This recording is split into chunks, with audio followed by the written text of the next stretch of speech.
Hello. Uh, I'm gonna rant about art. What do artists want? What are they trying to accomplish? What are they hoping to achieve? Should we support them in their endeavors? Are artists good people? Is their art good for us?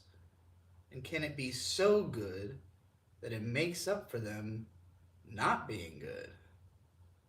Hmm.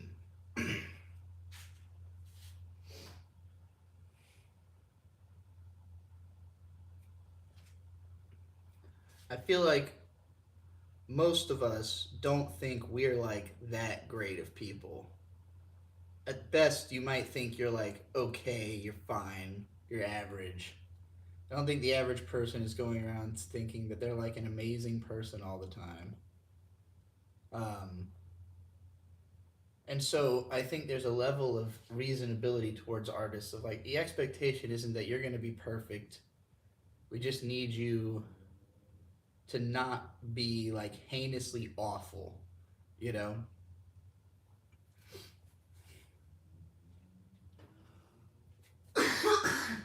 But like being an artist, wanting to be an artist, almost seems heinously awful to me. It's like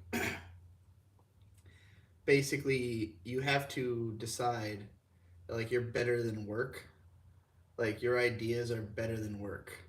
You know, like you like I spent some time doing this bank job last year and it paid pretty well. It was pretty stressful, but we got to travel all over the United States. We had a food budget. You know, we had a hotel. We had our hotels paid for by the company. So it was like it was not like a hellish experience or anything. But I could not help thinking that I did not respect the job. Like the job itself, what I was doing, I thought it shouldn't be a job. And overall, it was having a net negative effect on humanity. Like everything that I was having to do this job, I was like, this is not better for the world. We would fill a U-Haul van with trash, a whole U-Haul van with trash every single day, and then dump it, and then go get many of the same things we just dumped the next day, and then also dump those by the end of that day. We were constantly eating out, so had just everything we ate had just so many containers. Like we would fill hotel rooms with trash in a couple of days. you know uh the whole, the overhead of the job was unreasonably expensive for what it is. We reaped benefit of that on some level, but we basically spent money as quickly as we were making it, and by the end of the job we're left with nothing. So it's not like we came away from it with money to spare.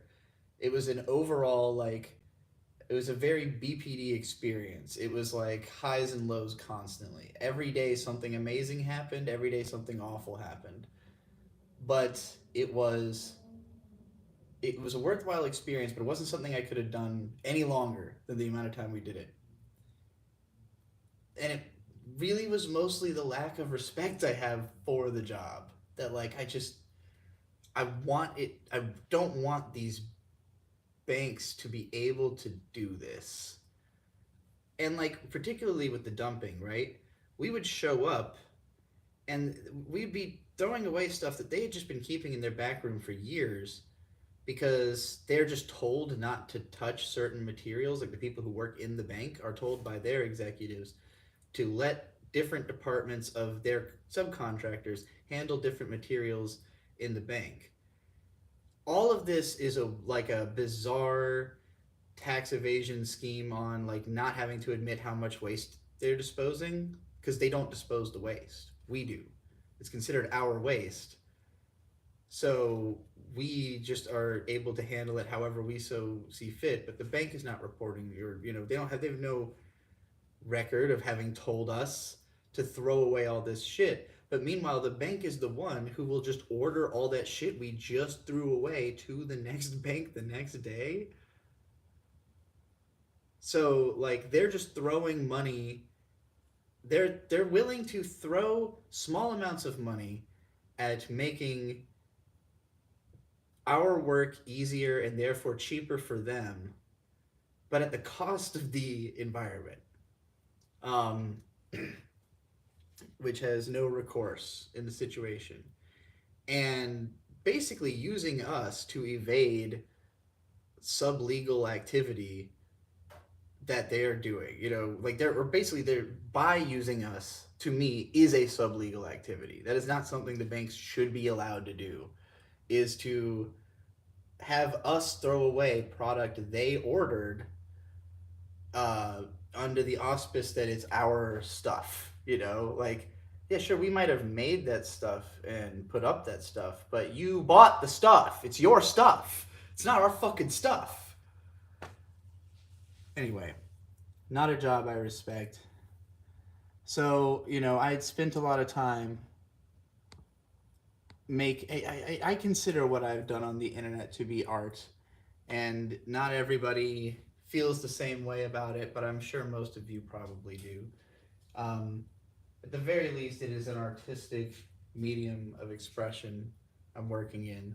Um, whether my content you would consider to be art or not. Nonetheless, I feel a sense of importance about this because people have told me that this is important to them. And I don't know how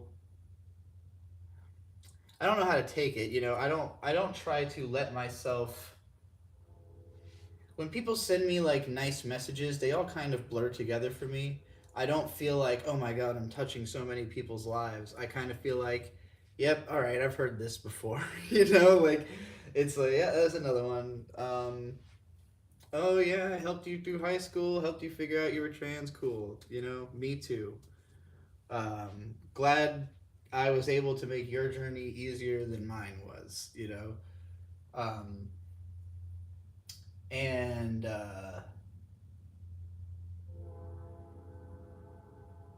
fucking train. So I felt like, I don't know. This seems more effective, but at the same time, it's all ephemeral. The effect is completely ephemeral.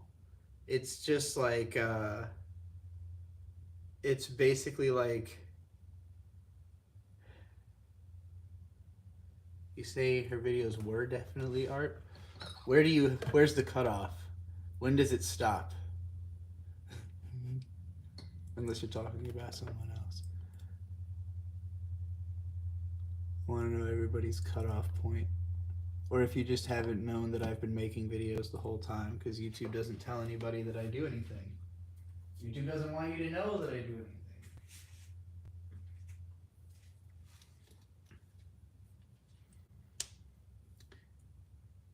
I never lose myself in schizophrenic paranoid delusions because it's not fruitful.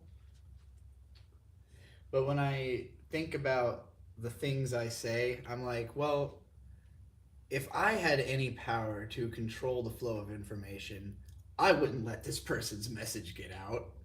So it's easy for me to imagine, any of the many people who hold sway over me. I've talked shit about YouTube. I've talked shit about Google. These are basically my bosses.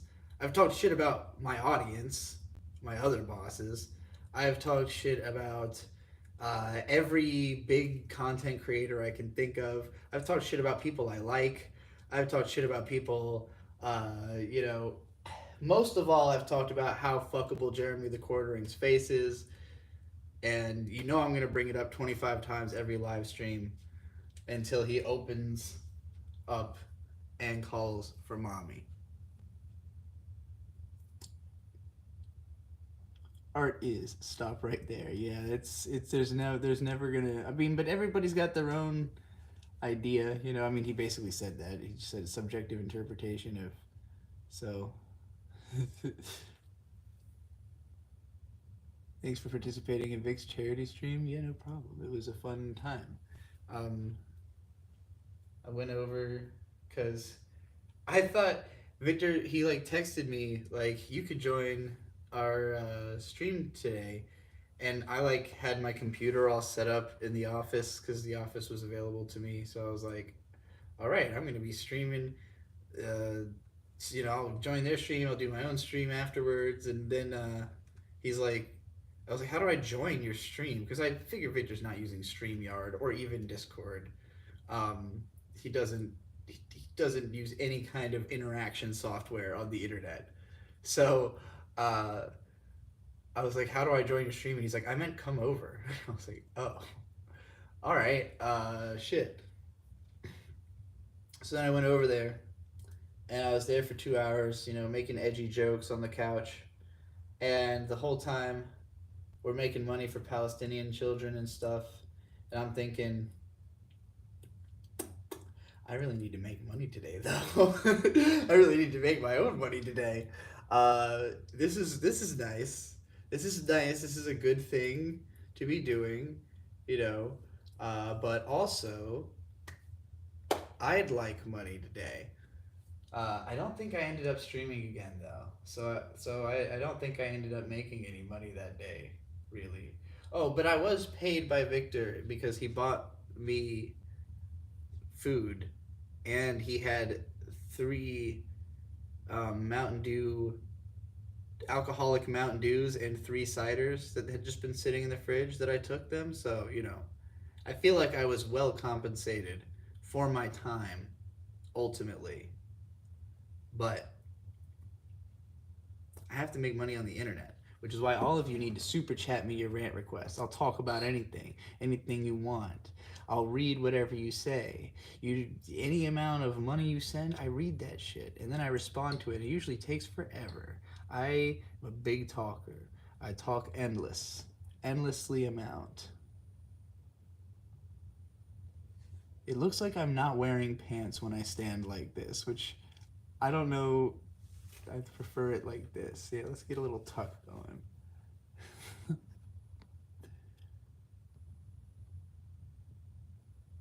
I'm gonna read the entire chat out loud. All right. Esticle. Can the art itself become the artist? I would answer that, but it wasn't a super chat. Let's get it. Yo, not gonna stay for long because it's late as heck. That's true. I'm here and I'm an artist. Super late here, yeah. Sag. Well, you can't get every single one live. Because ultimately I'm trying to reach every demographic. So some people are just gonna miss some of this. You really, yeah, I mean, you gotta have a lot of free time to like. If I'm gonna try to put my entire life out there, you just gotta accept that you don't need that much of me in your life. You gotta have other things to do. You just gotta be like, I'm gonna miss some of this. It's okay. It's how it is. It's how I feel about every place I've gone. You go to like a national park. This place is beautiful. I'm gonna miss all of its life. From here on out. All right, let me keep reading this chat. It sounds like being in the military for civilians. Anarchy without violence would be nice. Dali considered himself a god. Other artists think of themselves as mediums that compile truths. No matter what, when you're an artist, you have to consider yourself thoughts worth expressing. Yeah, I highly agree with all that. Yo, is this formerly Digibro? It is. Art can't lack ego no matter how hard the artist might try. I agree with that too. Hey, we've got a super chat. Whoa, what the fuck? When I clicked on your super chat, now it opens up a new field. They listened to my complaints. Good. Thank you, YouTube. Thank you. Holy fuck, this is way better. Read out loud Isabel Falls short story. I identify as an attack helicopter. You can only find it on Internet Archive now, and it's good. How short are we talking here? All right, we'll do it. $10 is worth it. Luckily, I actually do have a laptop just off screen, so let me go ahead and type that in.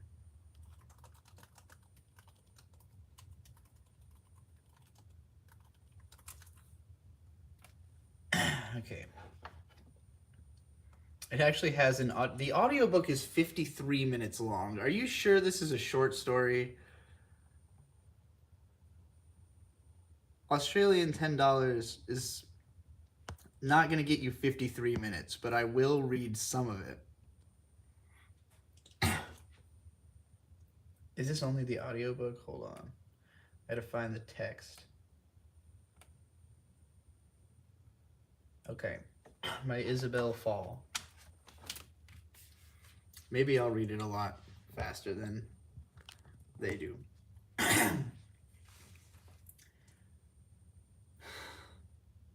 This is now a clip. I hope you realize there's now a clip of me saying I sexually identify as an attack helicopter. I lied. According to U.S. Army Technical Manual 0, the soldier as a system, attack helicopter is a gender identity, not a biological sex. My dog tags in Form 3349 say my body is an XX karyotype somatic female. But really, I didn't lie. My body is a component in my mission, subordinate to what I truly am. If I say I am an attack helicopter, then my body, my sex, is too. I'll prove it to you. When I joined the Army, I consented to tech. You know, I'm just as I'm reading this, I'm just like thinking about a rap I wrote where it's I can't remember the lead up, but it's something like I keep on going, I am a Boeing. uh, oh man. When I joined the Army, I consented to tactical role gender reassignment. It was mandatory for the MOS I'd tested into. I was nervous. I'd never been anything but a woman before. But I decided that I was done with womanhood, over what womanhood could do for me. I wanted to be something furiously new. To the people who say a woman would have refused to do what I do, I say, isn't that the point? This seems mildly interesting but kind of boring. Let me read this other super chat that's here before I do any more of that. The Shamanite with $2 says, I like making multimedia / blend digital plus traditional.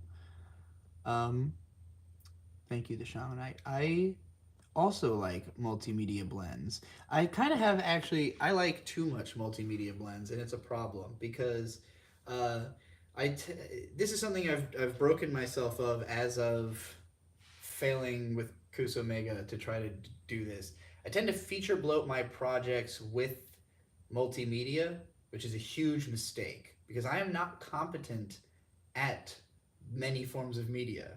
I'm good at speaking, I'm good at writing, like very good at those two things. Nothing else am I even close to as good at. I mean, rapping, singing. Rapping is just speaking, kind of, though. Like, all those are categorically kind of the same to me. Like, speaking is fast writing. Rapping is really fast right speaking, you know, like, especially if you're freestyling. That's just writing songs quickly, you know. Songwriting kind of falls into writing for me. It's just writing in another language, but I do understand that language. Um, so like that's those are things I'm like actually kind of good at. I'm not good at making music necessarily, but I'm good at writing and understanding music. Um, the the other stuff like video games, wanting to make a video game. Wanted to make a video game since I was a kid. I've made like a 10-minute RPG Maker game when I was like 13. You know, maybe 10 minutes is a stretch. A 1-minute RPG Maker game when I was a kid. Um, like I just had it in my head that eventually I would have to try to do that for a very long time. And similarly with like making a comic or making a which like I've come to realize I'm good at storyboarding comics. I'm not a great illustrator. That doesn't matter. I didn't know that didn't matter until I read Bakuman and like found out that there's the writer artist duos and I'm like in Bakuman there's like bonus pages where they show because Bakuman is, of course, Tsugumi Oba, Takeshi Obata. Tsugumi Oba draws the storyboards, so he does frame out the story. Just Obata makes it 1,000 times better, by just looking at what he's going for and then making it actually art. And so, like, I can do that level of like, okay, well, this is what it's supposed to look like, and then the artist realizes it. And I've been able to successfully have people, make stuff out of my storyboard, so I know I can do it. But, you know, if I were to be like, I'm gonna make a comic by myself and sell it, that would be like insane. But that's the kind of thing I used to think like I have to do at some point. Um, and even just like editing. Like there was a period of time I really think I fucked up pretty badly in like 2018 when I changed the channel to being called Otaku Gonzo Journalism, and I was really leaning in on trying to use more like IRL footage and crazy edits, and like everyone hated it. Everyone hated it. It was like 6 months of me trying to do editing stuff, and like just no one liked my editing, and I think it would have taken me a long time to even out, like find my voice in doing that kind of thing and make it good enough that people wouldn't be annoyed by it. But like I think that was just a mistaken road to go down for me, because ultimately I found it frustrating. Like it wasn't something I thought was fun, it was something I thought I had to do to be good. And like everyone was telling me this is making it worse, like you're trying to make it better, but you're like a beginner at this aspect of the thing, and you're trying to bat at the highest possible level with it, and that's just not going to work. So yeah, I think, when you're doing multimedia, to center back what we're talking about, you really have to be careful that you know all of those medias. You're equally good in all the things you're trying to do. With Kusomega, like, I was successfully able to get the comic storyboards, get comic artists to draw my comics. So the next stage would have been to format for a physical release. The plan with these comics was to put them in a physical release. I quickly realized I don't know how to format for physical fucking release. I conceptually know how. I took a class in it, but I've never done it. So it's like not something, like in my head I'm picturing the best it could possibly look, and I don't know how to make that happen literally. Obviously I could like have found somebody who could do it and paid them, but I didn't have the money to do that at that time. So that project is still on the shelf. But that's even just trying to get to a physical media release. Like if you don't understand how that works, you can't just make a physical version of your book, like just because you think you should. That counts as multimedia to me. Writing versus publishing, those are two different media. D's gave $5. Thank you very much. I loved the Otaku Gonzo journalist phase. Rant about banks inappropriately disposing trash improperly. I just did rant about that. Were you here for that, or are you just telling me to do it more? Yeah, no, it's fucking wild because essentially the banks will hire contractors, but the contractors are like an umbrella for a bunch of subcontractors, like layers of subcontractors. So I was like a subcontractor of Bird, who was a subcontractor of another guy, who was a subcontractor of this company that's itself a subcontractor of this other bigger company that is taking the jobs from the banks. That's the level of bureaucratic complication involved in basically diverting anyone's ability to say that they did anything, except for the very lowest level employees. They can always just say, well, that was the guy on the scene, that was the guy who did it, and then just quietly fire that no name. Everybody who we worked with were drifters. Literally everyone else at this job was more of drifters than me and Bird. Consider how drifter we are. More of drifters than me and Bird. Everyone else doing the same job we were, under the employment of our direct guy. So, the guy who got us the job was our drifter friend. So, it was all drifting all the way down.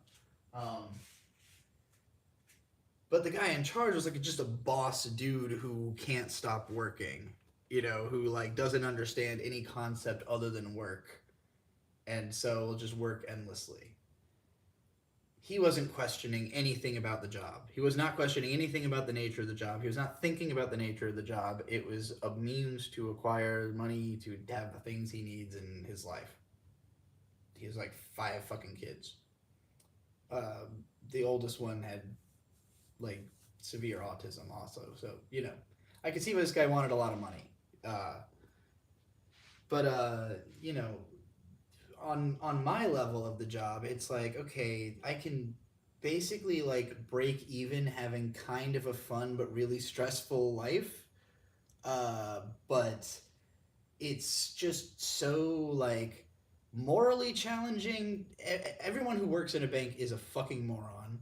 Everyone who uses these very low level banks is a worse of a fucking moron. So every interaction you hear is infuriating in a bank all day. They play like repetitive, janky fucking music all day long. I don't know how the people in the banks can listen to that all day. And yeah, they just keep like most of the back rooms just full of fucking trash that various departments are meant to deal with. So like we only dealt with signage basically. So there would be like a whole other general contractor who does all building materials, and then like a window fucking group.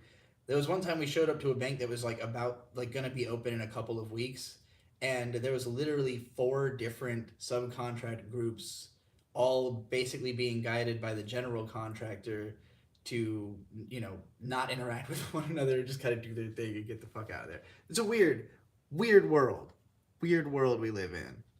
And another super chat here from Rahul Sangi with 200. I don't know what that currency is, but thank you extremely much.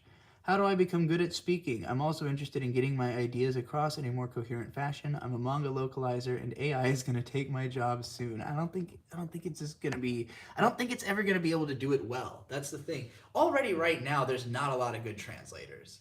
Like, I stand hard. I know I mention him all the time. This dude Buddy Waters on Twitter, and if you're looking for advice on translation, that would be the person to read.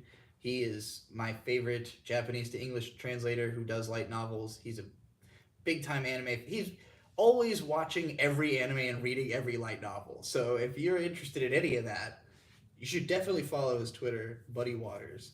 Um, but that dude, Andrew Cunningham, he translated the Boogie Pop light novels and the one Gosick book that ever got brought over here. I remember reading from him. I'm sure he worked somewhere on a Nisio Isin book or two because he's like a huge Nisio Isin fan, huge JoJo fan. Um, so, like, man, I just went down a rabbit hole talking about that dude. But like, when I think translator, I think of him because he's given a lot of advice about it and pointed out so many flaws in like almost every day he'll tweet something about like something someone else got wrong in a translation, somewhere along the line. So I don't think AI is even close to the level.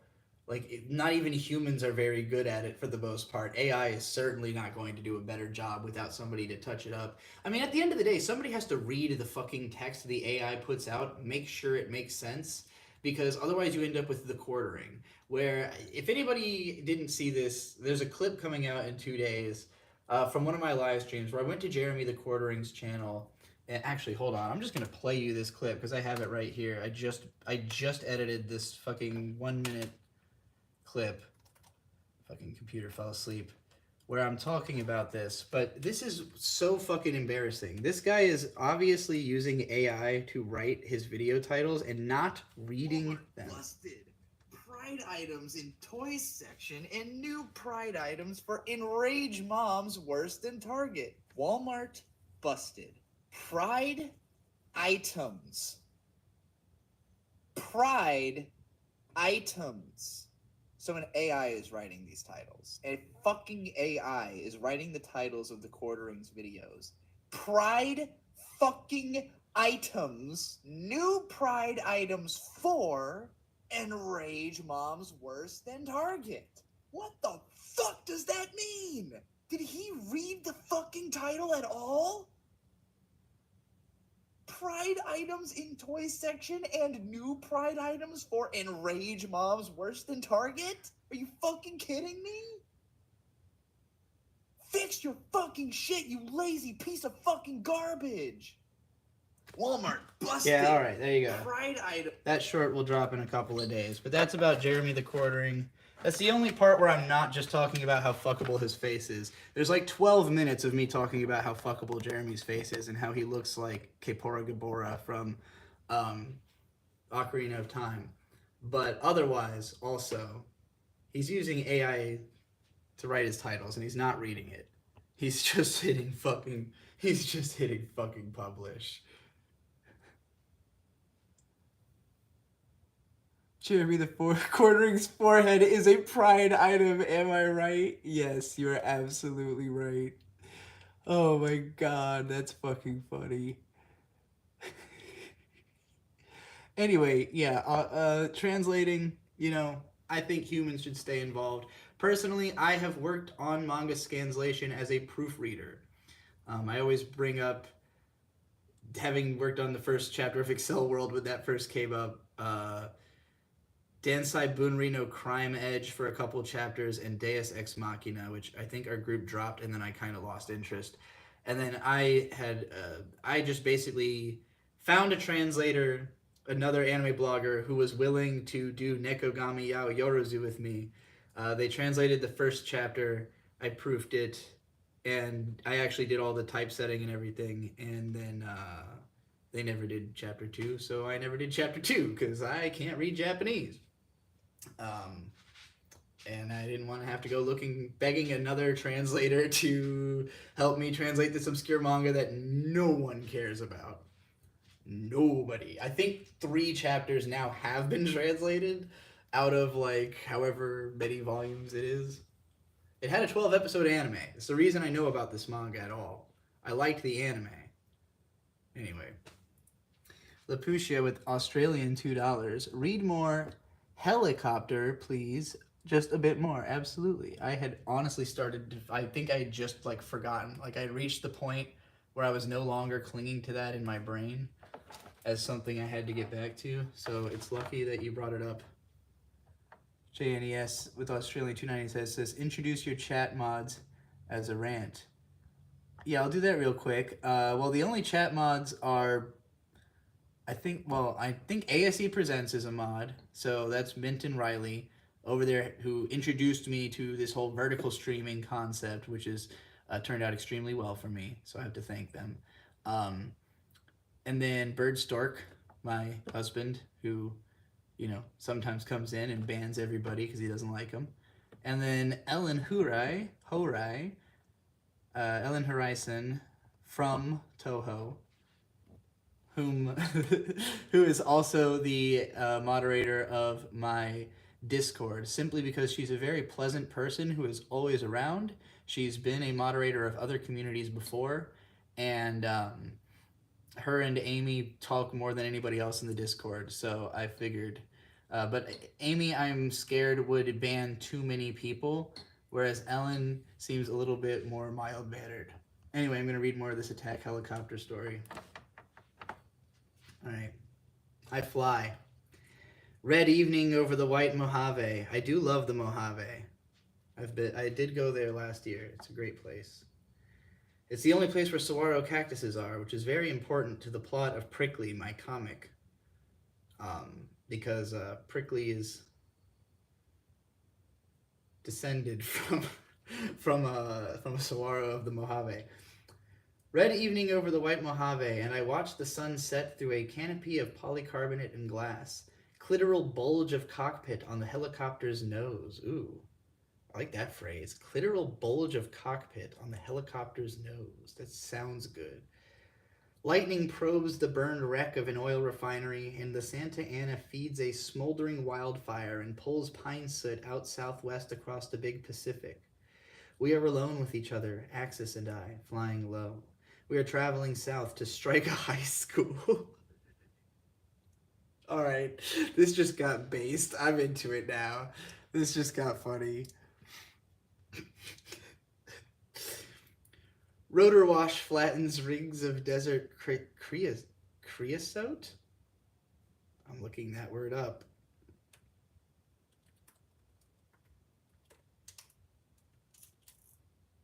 Creosote is a group of chemicals that are created by heating plant-derived materials such as wood, coal, or the resin of the creosote bush at high temperatures. So basically just like a liquid created by making fucking a tree hot. Okay.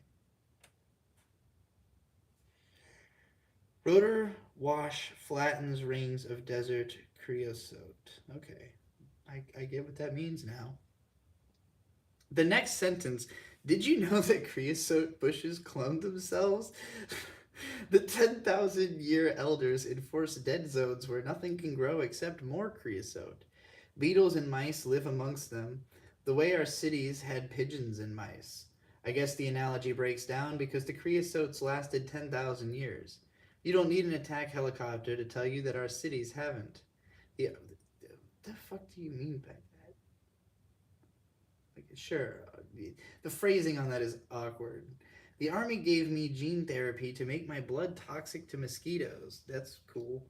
Soon you will have that too. Hell yeah, to fight malaria in the Hudson floodplain and on the banks of the Greater Lake. Oh, I don't want to have to go there. The Greater Lake, is that when all the Great Lakes fuse together? They've all like been bombed into one Great Lake? Is that what that means? Is there another break in this? It's so yeah, okay, we're getting close to another break, so we'll stop there. Okay. Now I cross Highway 40. I know Highway 40, southbound at 200 knots. The Apache's engine is electric and silent. Interesting. Decibel killers sop up the rotor noise. Okay. White, bright infrared vision shows me stripes of heat, the tire tracks left by Pear Mesa school buses. Buried housing projects smolder under the dirt, radiators curled until sunset. This is enemy territory. You can tell because, though this desert was once Nevada and California, there are no American flags. Now, this paragraph, very distinctly to me, feels like Joe Frank. I don't know if any of you have heard of him. I had not until Bird's dad sent him like a CD pack of Joe Frank CDs. He was like a radio host. Was around for a long time. I think he did NPR stuff at some point. Maybe people would have heard of him from that. I don't know. He was around forever until he died. And his style is like he talks in this like low raspy voice, and it's always like do like a fucked up filter to make his voice sound weird. Always playing like fucking fun music underneath of just the most bizarre stories. But the way that he tells them, he often will just like start listing things. Like he'll talk about we were in the meat packing facility. There were hooks, cows. Just like list 200 fucking things that can be found in this factory. But like the choices he makes of what words he uses, it almost feels like he's trying to use as many words as possible. Like he writes his stories around like creating a bizarre, fantastical sort of parable. Usually the story is like they start off seeming realistic and then they get so ridiculously unrealistic that they become like an Aesop fable. But in the process, just using as many words as humanly fucking possible. That's what this kind of reminds me of a little bit. Barb, the Apache whispers in a voice that Axis once identified to my alarm as my mother's. Waypoint soon. I guess I need to switch the gender of the voice I was using there. Axis, I call out to my gunner, tucked into the nose ahead of me. I can see only gray helmet and flight suit shoulders, but I know that body wholly. The hard knots of muscle, the ridge of pelvic girdle. The ridge of pelvic girdle. The shallow navel and flat, hard chest. An attack helicopter has a crew of 2. My gunner is my marriage, my pillar, the completion of my gender. Axis, the repeated call sign means I hear you. Oh no, he's there. Is Axis the one that sounds like the helicopter sounds like the mom. Axis is the gunner. Okay. Axis is a dude, I think. Axis. The repeated call sign means I hear you. 10 minutes to target. Ready for target, Axis says. But there is again that roughness, like a fold in carbon fiber. Yes, I'm deliberately like making a spectacle out of like picking gendered voices for the characters. Just in case that's not just in case it didn't read as a joke. But there is again that roughness like a fold in carbon fiber. I heard it when we reviewed our fragment orders for the strike. I hear it again now. I cannot ignore it any more than I could ignore a battery fire. It is a fault in a person and a system I trust with my life, but I can choose to ignore it for now. The target bumps up over the horizon. The low mounds of Kelso Ventura District High burn warm gray through a parfait coating of aerogel insulation and desert soil. We have crossed a third of the continental U.S. to strike a school built by Americans. Axis cues up a missile. Black eyes narrowed, telltales reflected against clear, laser-washed cornea. Call the shot, Barb. Stand by. Maneuvering. I lift us above the desert floor, buying some room for the missile to run, watching the probability of kill calculation change with each motion of the aircraft. All right. Well, there you go. That's a story about turning into a helicopter and bombing a school or something. Super chat me to do something else now, somebody. Let me catch up on what all of you are saying. I'm going to just once again start unbroken reading the chat. I watched the Nekogami Yaoyorozu anime. It was fun. Literally the 100th anime in my list. Lol. Nice. Bro went to bedtime story. It was a rant request. We had to do that. I can do it for you. It's probably already translated. Sponsor me though, senpai. I can't sponsor anything unless by that you mean just mention your name or something. Like if you're looking for promotion through the stream, you can always just super chat the name of a thing, I guess. Maybe an explanation of what it is, like a pitch. I am a Toho now officially. Yes. Yo, that's so awesome. I'm fine without the mod role. I just like being here. What's people? What's up? That's cool to hear. Nice to meet you. Is this like a Patreon Discord? No, it's just linked to on the We Watch Anime About page. Nice to meet you too. The Discord is free for anyone to join. Oh, she already said that. See, that's why Ellen is the moderator, is because she will immediately explain before I even get to it. Hi, I'm Brazilian, but I know how to speak English. If you speak Brazilian, tell me. Brazil mention. Yeah, Amy and Ellen are both from Brazil. Have you ever heard of Inquisition? I don't think so. Come to Brazil. I'm a really big deal when I come to Brazil. Got a really big house on the hills. I'll have to look up Joe Frank. Yes, he's pretty good. I'd struggle to even call this a short story. It just seems to be a bunch of paragraphs that happen to be in the same document. Yeah, it does. I mean, I kind of get what they're... It's a similar writing style to mine, so I get what they're going for, but I'm not as into the... It's written like a parody of a romance novel, and like I don't read those in the first place, Like I can tell that they're going for that feeling of sensuality, but it's constantly undercutting itself. Like the idea is it's almost sexual, but then it's ridiculous, It's like but the ways that it chooses to get edgy feel very like, no, mom, actually the world's like this, and like there's that little bit of sass. Sometimes it works when I'm like, yeah, that is true, and then sometimes I'm like, well, okay, I guess that's true, like, but you're getting very sassy about that, so I have more pause than they do, yeah, for sure. Despite being, the most unpaused person I can think of. But as a writer, I would say, I don't even know if it's more pause. I just think it's a different taste. I just don't think this is, it's like the same approach I would take to writing, but to a different type of story than I would ever write. You know what I mean?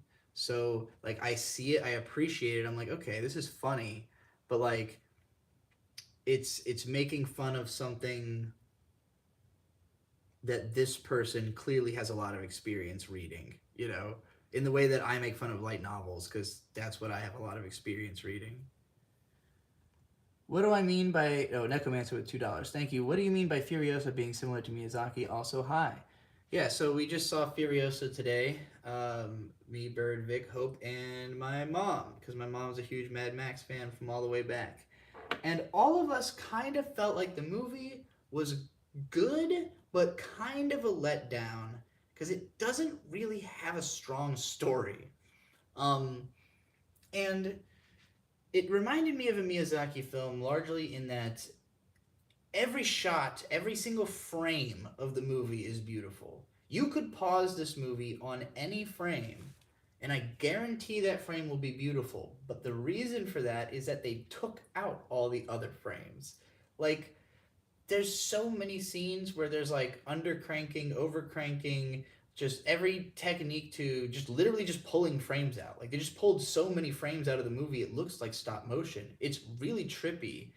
And like you kind of get used to it, but I couldn't stop noticing it the whole movie. And like Mad Max had a lot of this too. Like I mean, Fury Road. I mean to say, Fury Road also was heavily modified, but I don't feel like it had as much, or at least not as obvious of it, as consistent of it throughout the movie. And also like it was yeah, it just felt like I was watching anime.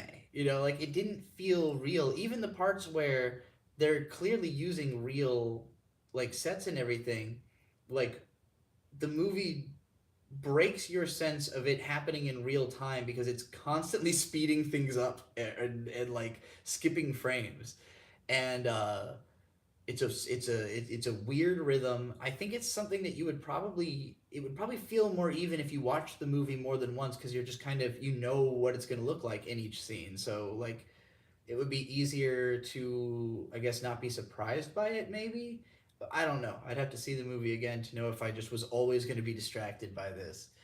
But it just makes me think of Miyazaki who literally pores over every frame, every cell of the movies he makes, but at the same time like he creates this feeling of like okay it's all consistently very high quality but the approach that's taken to each scene can be totally fucking different.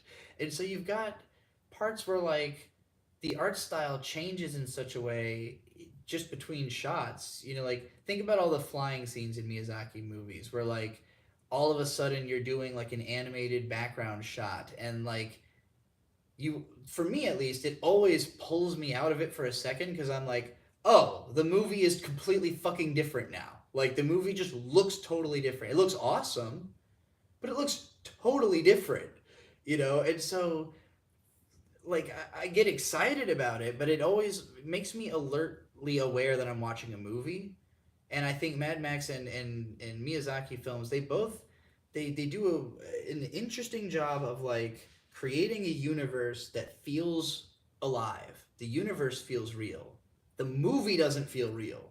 The movie feels like an acid trip you're having about something that did happen, you know?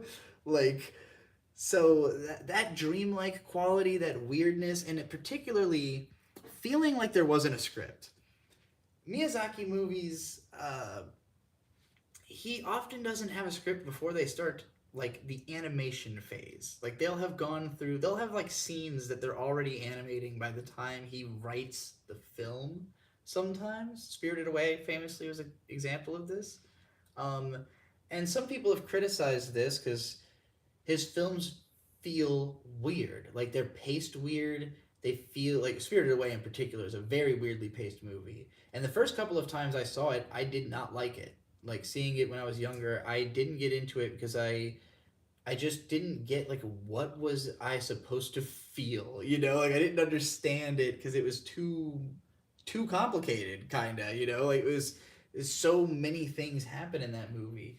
And Furiosa gave me a similar feeling where like I was halfway through the movie and I wasn't sure what exactly it was building to. Like I couldn't tell where it was going, and basically it's a simple revenge movie. At the core of it, it's almost Berserk esque, in a sense that it tells Furiosa's story from when she's a kid. She's like, she's captured variously by bandits. It's also kind of similar to Rurouni Kenshin's backstory. I would actually say it tonally fairly similar to Tsuyoku Hen if you cut out the whole romance stuff that made Tsuyoku Hen really elevated and great. But nonetheless, this that's kind of missing from this movie, and there was an opportunity for it that it skips. It's tonally very one note, and I guess that's true about all the Mad Max movies, but this one, because it's trying to do, it's 2.5 hours long, and it's a 5 act like biopic epic.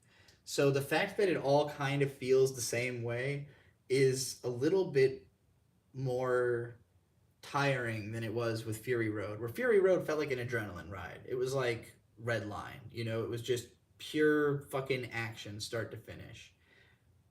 The first three movies are like interesting, low budget, not necessarily like goated cinema, just like really good, but like Fury Road is fucking Kino. And I think this movie is also Kino on a cinematography level. It's unfucking believably beautiful, and there are so many shots that I just didn't understand how it was possible. Like even just simple stuff, like stuff that probably most people who don't know as much about cinematography wouldn't realize how hard it is to do. But I'm looking at it and I'm like, wait, but how did all? And I assume a lot of compositing was done, but it's just so well done. There are some scenes early in the movie where there's a lot of CGI, and I feel like the compositing was a little bit more obvious, but that really fell away as it went. Um, I definitely felt like the worst scenes were in the beginning. But like, you spend Furiosa's whole childhood with her being basically, you know, dragged around by this psychotic gang boss guy, basically like a Bancho, like bad Kamina. You know in Gurren Lagann where you go to the other universe and there's bad Kamina? Like if that guy was strong enough that he actually could have people follow him, but he's not really like a leader. He just kind of is a strong dude that gives a lot of speeches so people rally around him. But the the film is interesting in certain themes in that the main stuff it presents is the difference between two different leaders, being Immortan Joe and fuck, I can't remember his goddamn name, the bad guy of this movie. And like Immortan Joe, as we had seen in Fury Road, is basically a religious cult leader, and he's got a very his society, while dysfunctional for the people, is operating. It's operating like smoothly. It's doing it. He is successfully doing what he's trying to do in ruling the wastes. The other guy is trying to rule by telling everybody that he's going to offer them ultimate personal freedom, but he's always fucking people over all the time. Like he just killing his own guys and like, anything to save his own ass. And so nobody respects him. So, meanwhile, Immortan Joe has like the total respect of everybody under him, except for like the rebel faction that will eventually take him down in Fury Road. So both of these are bad guys, but it shows you how this guy is the kind of person that would emerge and then be snuffed out by like a really functional, dystopian system. Um, that aspect of the movie is cool. Furiosa doesn't interact with that much. Like she's basically in the same role Mad Max was in Fury Road, of kind of like she wants to kill that guy, but otherwise she has really nothing to do with anything happening in the story. Like she just works for various people who will give her. If they had framed it more that she was like, the movie just doesn't really make it clear enough that the point of it is that she's going to get vengeance. Like there's so much other stuff happening in the plot. I was always waiting for Furiosa to get involved in the plot, but she doesn't really. Her involvement is that she's gonna kill that guy. Like she's gonna get her revenge, and then she's gonna do the other movie. And that's as simple as it is. Like there's not really added depth to Furiosa's character through this movie.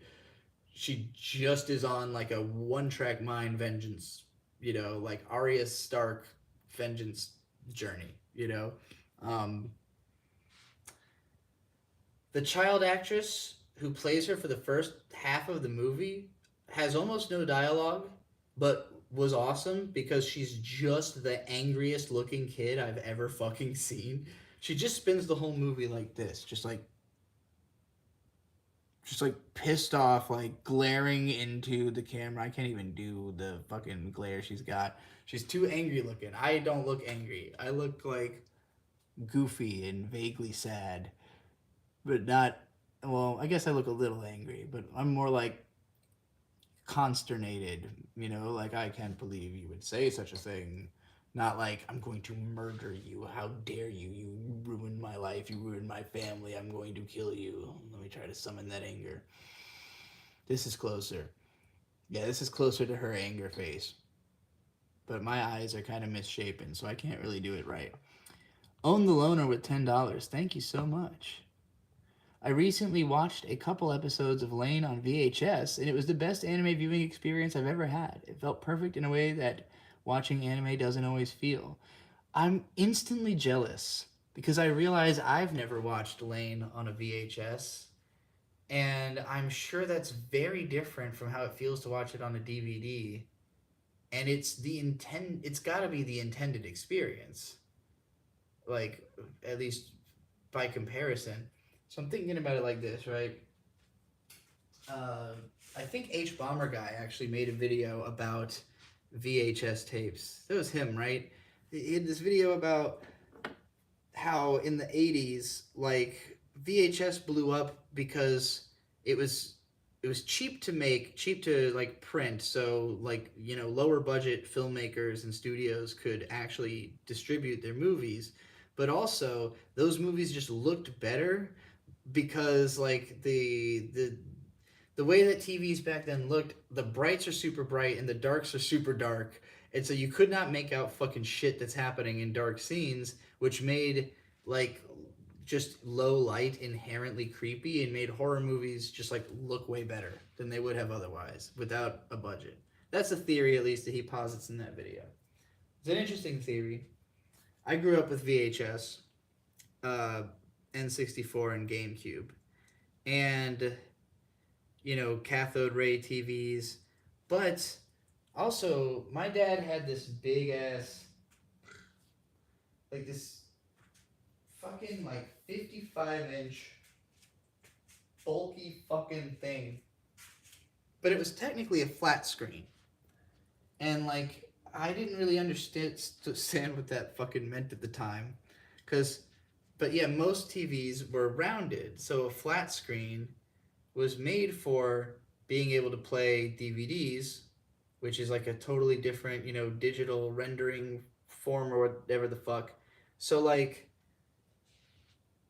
a lot of my memory, like basically when we got into when I was old enough to get into watching stuff, DVDs were like just coming out, and my family got a DVD player really early. Like we almost immediately, like 1999, I think, had a DVD player.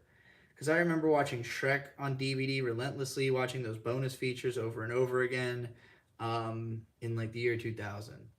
Um, when my cousin Boyd, he only ever bought, I think the only VHS tapes he bought were Ninja Scroll, Blood the Last Vampire, Vampire Hunter D, Bloodlust, not the first one, and I can't remember the fourth one. I said Bloodlust, Vampire, Vampire Hunter D, X 1999, and Ninja Scroll. And then I think he ended up repurchasing all of those on DVD and selling the VHS like a year later when DVDs became commonplace, and he realized he could come over to my house and use our DVD player to watch the stuff. So we would watch anime. He would come over and we'd watch anime on DVD. So like I have way more memories of early DVD than I have of VHS. So I feel like I kind of missed out on that mystique. But when my friends got really into playing, retro games, and I saw what GameCube games look like out of a fucking little cathode ray TV, it's mind blowing. Looking at Star Fox Assault at 60 frames a second with the fucking brightness, it's like, oh wow, this feels like I'm in an arcade. Like this is like a totally different level of visuals than what you can get from any modern game. None of them are trying to like blast your eyes out with fucking light and sound, which used to be the whole goal of every game. Like practically every arcade game is just trying to be the loudest, most intense thing possible. And then meanwhile, like modern games are trying to be the longest, most immersive experience, couch potato thing possible, which is really strange because it kind of I think it actually stops people from putting more money into video games as a hobby. Like, people will buy a super long game and then never end up beating it, and then always feel like they can't buy another game because they still haven't finished the last game. And, like, you know, I just feel like if every game was like a solid weekend long at base level, like, you can offer bonus content, reasons to play back through it. The tighter the experience, the more hardcore the fan base is going to get, and they'll play it in perpetuity. But if you try to make every game long, nobody buys the next game. They're still playing the last game. This just seems like mistaken logic to me. I know they're all trying to do the DLC thing where they're just trying to make one game last longer. Like oh well, we'll just keep releasing crap for it. And it's like, yeah, but the crap doesn't change the baseline experience. And if the baseline experience was tight, they would just play it again, but you don't get paid again for them playing it again like you do with an arcade. So yeah, I get why this is a problem, but you gotta cut the overhead. You just cannot accept making games so big that you have to sell DLC and shit to recoup your losses. Make a smaller fucking game. Advertise it more. Spend more on the advertising than on the fucking game.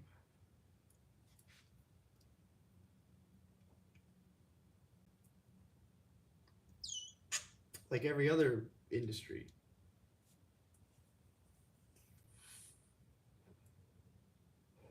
That succeeds, I mean. I got a CRT with a built-in VCR from a game store, so I've been trying to collect anime VHS tape Wherever I can. That's dope. There's a beetle.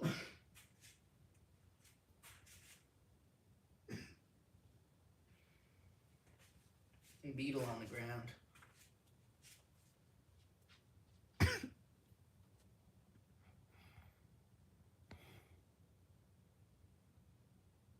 Oh yeah, Lane in particular, Because of the way the colors in that show are, I have to think it would look way cooler on a fucking cathode ray TV than it does on DVD.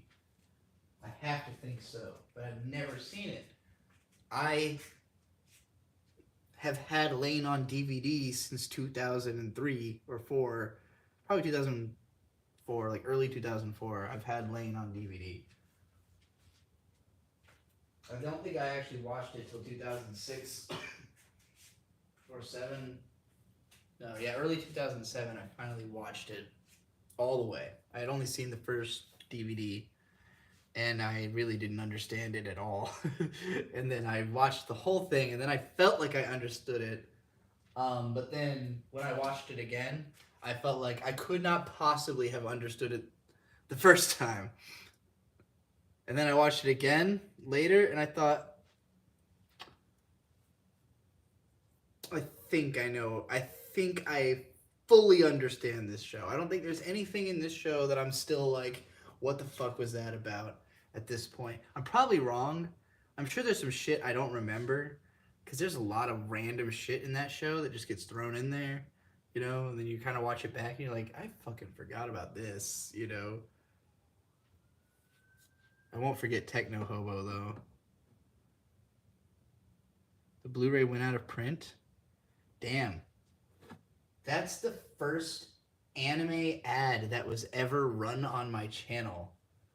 When I started monetizing anime videos, I remember, like, checking on the video to see what what ad would come up, like looking at it without, because I always have ad blocker on. So I was just like turned off ad blocker, looked at the video, and it was an ad for the Lane Blu-ray, and I was like, perfect. Like this channel is going to be a huge success. It understands exactly what it needs to advertise. Yeah, well, and I had just done like the first workout for you. You got to fucking pay for that, and you got to be specific. I could do squats or like, I don't know, sit-ups. I can plank for a really long time. So if you wanted to see me just fucking plank for like, I'll play a song and just plank through the whole song. But yeah, anyway, I have to be paid, or else I'm not gonna do any of that. Planking to a song sounds fun. Would I plank and rant? It would cost extra, but I would do it. Interpret the phrase cost extra however you need to. I guess because you have to fit the phrase plank and rant about into your super chat along with whatever it is. Squats gave me a big butt pretty fast. Lol, had to take a break from them. That sounds like I should be doing more squats. Because my butt's not that big. This feels like an OnlyFans. Well, I wish I got paid like an OnlyFans person does. I actually wish I had stayed on there, because I don't know. There was an OnlyFans account that me and May shared where we did the what the fuck was the show called? I don't even remember. We did like 4 episodes of porn analysis, and then we broke up. So I just let her keep the channel, and I never looked back at it. So if anybody was still signed up to that, I assume she still collects that money. I have no idea. But I didn't know at the time that on OnlyFans there's paid DMs. Like, that's the main way you make money, is that people have to pay like 35 cents or something to send you DMs. And so if you just sit there chatting with someone all night, they'll like rack up, they'll just spend all this money fucking chatting with you, literally paying for every message they send, saying nothing really. I know all this because I'm good friends with a fan, mostly a Fansly star, but also an OnlyFans star, in the form of Mint Salad. And she makes a lot of money on that end, on the fans end. I feel like when you say this feels like an OnlyFans, to me that's like you're just saying that I look hot, which I'm like very flattered. I'm flattered that this feels like an OnlyFans and not like I don't know. My videos used to feel like, how did this hobo break into this anime fan's house? So if people are saying it feels like an OnlyFans stream, that is a huge difference. Huge difference.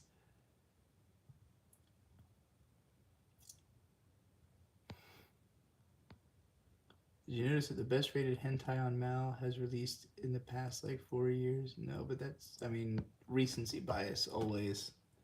Whatever's new is always going to get higher rated than it should, until history adjusts for it.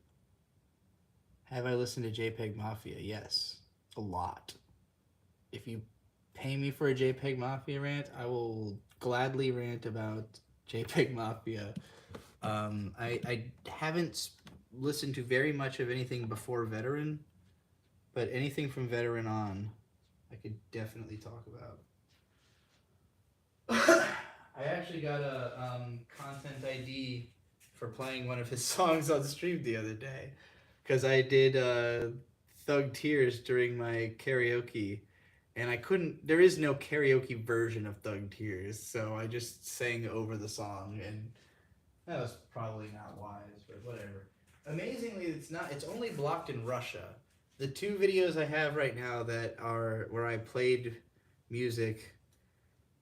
The other one, it's funny because it was my own music, but I had left the room and left my music playing for like half an hour, forgetting that some of the beats in that particular album are like copyright beats, so, which is why it's on Bandcamp and not anywhere else.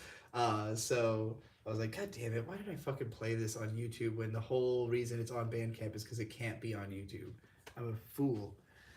Necromancer with $2. Thank you very much. Why did Furiosa bomb? Was it the nipple scene? The nipple scene was incredible, actually. That was really great. I think Furiosa bombed for a number of reasons. One, it has been way too fucking long since Mad Max Fury Road.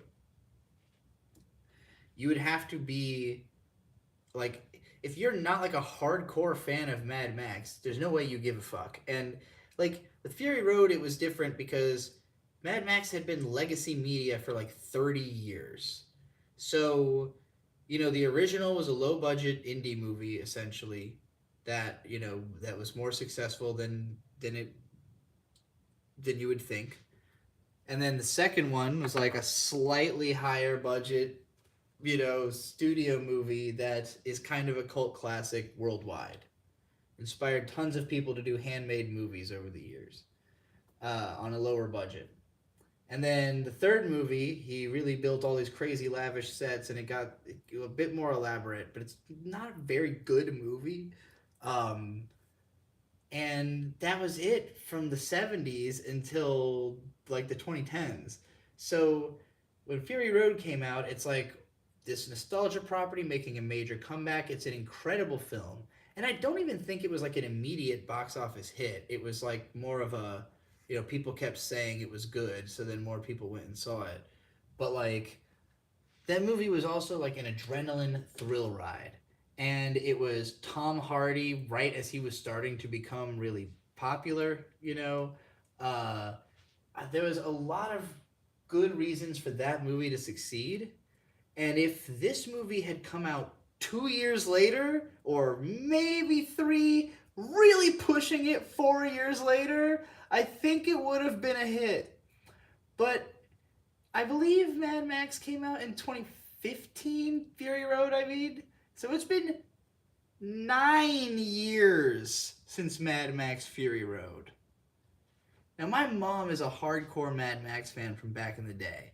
I saw Fury Road with her in theater. It was her favorite movie she's ever seen. She's rewatched it several times. She rewatched it the other day. I remember overhearing my mom watching this movie and just saying out loud, "This is so fucking cool!" Like a 12-year-old boy seeing tits. Like, literally losing her shit at how cool Mad Max Fury Road is. She was with us and saw Furiosa. Her take on it was kind of, I kind of wanted to I thought it would explain more. Like, I thought we were going to learn more about how Immortan Joe rose to power, or how anything really more about Furiosa than just the fact that she's really angry and out for revenge. It elaborates the setting because you get to see more big locations, and those locations lead to big set piece moments. To me, the film makes sense mostly on a technical level. It's like Fury Road was like, let's take all the ideas from old Mad Max and do it perfectly, and with modern technology and with all the budget and all the skills that George Miller's built up over the years. He made all these CGI movies with penguins so that he could incorporate that as well. With this movie, it felt to me like, okay, let's do every other cool idea that we can with action scenes about, the concept of Mad Max. It's vehicle action. There is more consistent vehicle action in this movie, I think, than in any of the other ones. There's a ton of desert action, vehicle action, just every type of fucking vehicle action. You get the classic big tanker scene. They do that in the middle of the movie this time, but they've still found a way to make it new. They've found new things to add to the... It feels like if Fury Road had a third big tanker chase scene, this would have been that third big tanker chase scene. Then there's a whole bunch of other types of big action set pieces. All the set pieces are incredible. All of the action scenes are fucking amazing. But my mom came out of the movie like, kind of wanted more story. I came out of the movie like didn't really have a story. About 20 minutes into the movie, Bird leaned over to me and went, "I don't think this movie's very good." And I was like, "I haven't really made up my mind yet." And in the end, I liked it. I thought it was good. It has a lot of great moments. It has tons of moments that are like, fuck yeah, just entertaining, cool shit. I love Chris Hemsworth's performance in this movie. I thought his character was really well done. Whoever plays Immortan Joe, he was really good in this for being a guy who you can't see most of his fucking face, you know? Um, and the little girl who played young Furiosa was awesome. The other lady who like protects her in the beginning was cool. There's a lot of cool characters, but Anya Taylor Joy was kind of a disappointment. And this is the other big thing. It's not even the same fucking actress. Furiosa was Charlize Theron. Anya Taylor Joy is not Charlize Theron. And she's kind of the biggest disappointment about the movie because she's nowhere near as good as Charlize Theron. And personally, I think she feels less like Furiosa than the little girl did. Because the little girl is just fucking angry the whole time. And Charlize Theron was just fucking angry the whole time. Anya Taylor Joy feels more complicated. It feels like she's more sentimental, like she's a little bit softer, even though she should be even harder than she was as a kid. There's this whole bit in the middle where she meets this kind of nice dude who's very similar to Mad Max, and they kind of start running together for a while. And it's basically implied that they've got a relationship. It seems almost romantic. It's not really clear, but it it it ends up ending, you know, tragically and very predictably, but without really a lot of emotional punch. Like for us as viewers, it's just so kind of like, oh well, yeah, okay, I kind of thought that would happen, you know, like, and now she's doubly angry at the main bad guy, whom she's missed a few opportunities to kill at this point, you know. So I don't know. It just kind of felt like the plot spins its wheels. Anya Taylor Joy is not that strong for the role. She's not the same actress. It's been 9 years. So all of this is like, to me, all that's pretty evident before you even see the movie, especially when early reviews came out and, you know, we're kind of like Andy Signore's was the first take I saw, and his opinion was meh. And then I saw a couple people who called it like an epic, and it's a 5 act epic revenge play. It just doesn't really have a plot. It has some themes, it has a lot of cool world building, it has amazing action set pieces, it has awesome character designs. No plot. Lapusha with Australian $5. Can you read a bit more helicopter? Yes, we can read more helicopter. I don't know why you're putting me through this, but we're gonna do it for you and your money. Before the army, my name was Seo Ji Hee. Now my call sign is Barb, which isn't short for Barbara. That kind of reminds me of the joke we did in if you didn't see today's stream from earlier,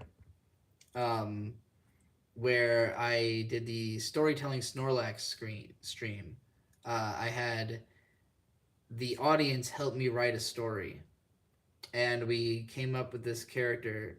Her name is Riley had this idea, I believe. Her name is Magdalene, and you have to make sure you pronounce it correctly, or else she'll get very upset. Magdalene.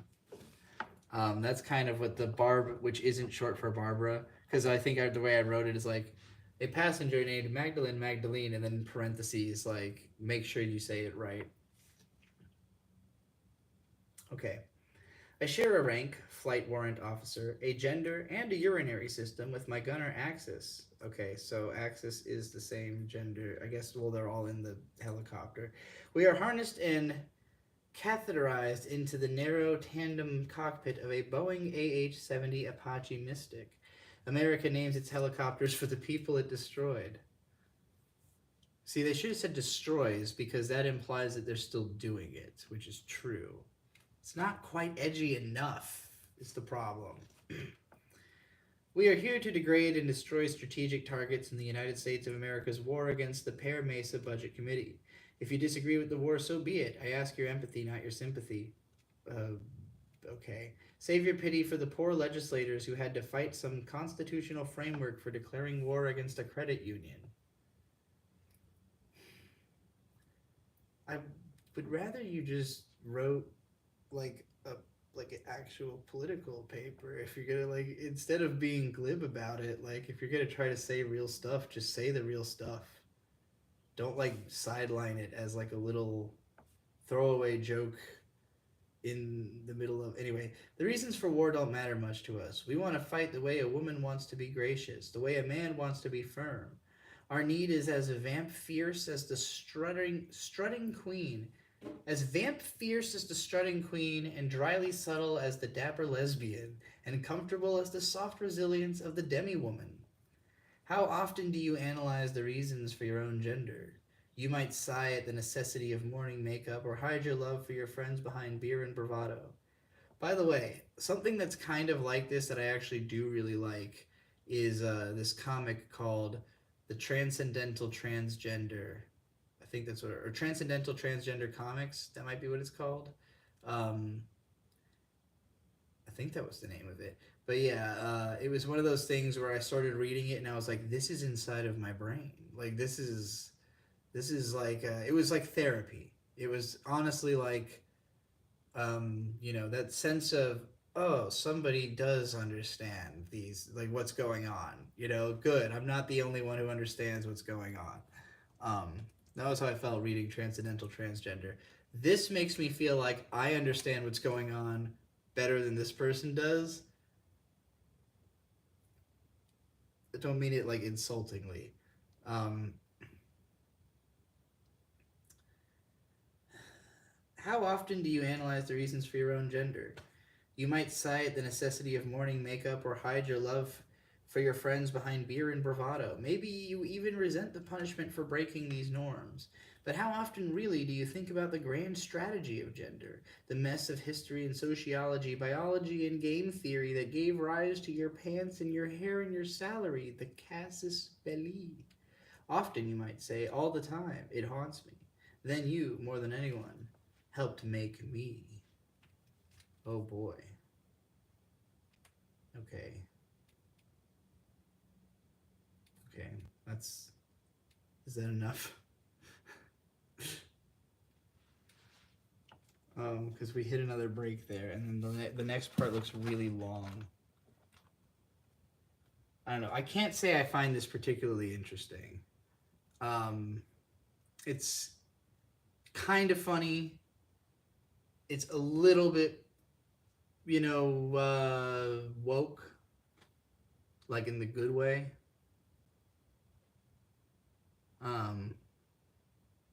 It's obviously a lot of bit woke in like the, if what woke means to you is liberal politics, it's extremely woke. But if what woke means to you is the same thing as what black pilled means to Mike Cernovich, then it's only somewhat woke and black pilled.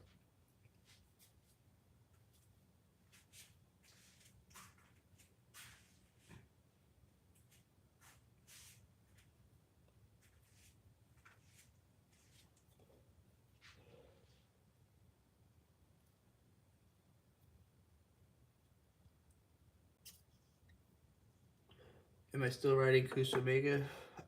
Not actively, but I never really have actively written it. Everything that exists of Kusomega was written in 4 sittings. Well, sittings is a strong word. 4 days, we'll say. Because the first book, maybe the first book was, I might have finished it on the second day. I think I might have wrote most of it the first day and finished it on the second day. That might be possible. I just know that it started because somebody left a comment that said you should write, or there should be a light novel about a light novel author who gets trapped in a world of a light novel and realizes that it's shitty. And then we were about to bug bomb our house, so we had to be out of the house for 4 hours. So I was like, what if we go to the library and then I can just sit there and write this story? Because I think I had I'd written for like an hour. I'd written like the first part where he meets the goddess, and I really liked it. And then we went to the library, and from there, I had like this. I think before we got to the library, I'd written the whole bar scene and everything where he like tortures the guy outside of the bar. And then when we got to the library is when I decided that it was going to be about the village that he lives in getting like heinously destroyed by who he the guy who was driving the car that he threw himself in front of that also died and went to this world. That was my big twist in the first book. If you haven't read the first book of Kusumega, you should have read it years ago, and now it's been spoiled for you. Um, yeah, the I decided the first book ending twist while we were at the library, and then I wrote most of the rest of the book while we were there, if not all of it. Yeah, I think I wrote it with time to spare in the day because I think I drew the characters that night too, and then the next day actually like edited it all into a video and did the audiobook. So even like the audiobook was like the whole process was like 2 days to make that first book, if I'm remembering correctly. And then the second book, I planned it. I basically planned the rest of the series right after I released the first book. Like I came up with the or no, I came up with the idea that the second book was going to have a psychic and a beast girl. That was all I had at first, and then a little while later I came up with the entire rest of the book series concept. And then I started, I wrote the second book halfway. I wrote half of it, everything up until when everybody meets together and they all start walking towards like the capital, and he smokes this magic weed and just like dissociates and remembers his entire life. Um, like everything before that part was written in one sitting, and then everything after that part was written on a different day, like a month later or something. But each one was just a big bulk of writing, like all day just writing, and then like the next day drawing all the stuff and everything. So then with book three, once again, there was like a day that I powered through everything that there is so far, and then I hit a snag and I couldn't decide what was going to happen next.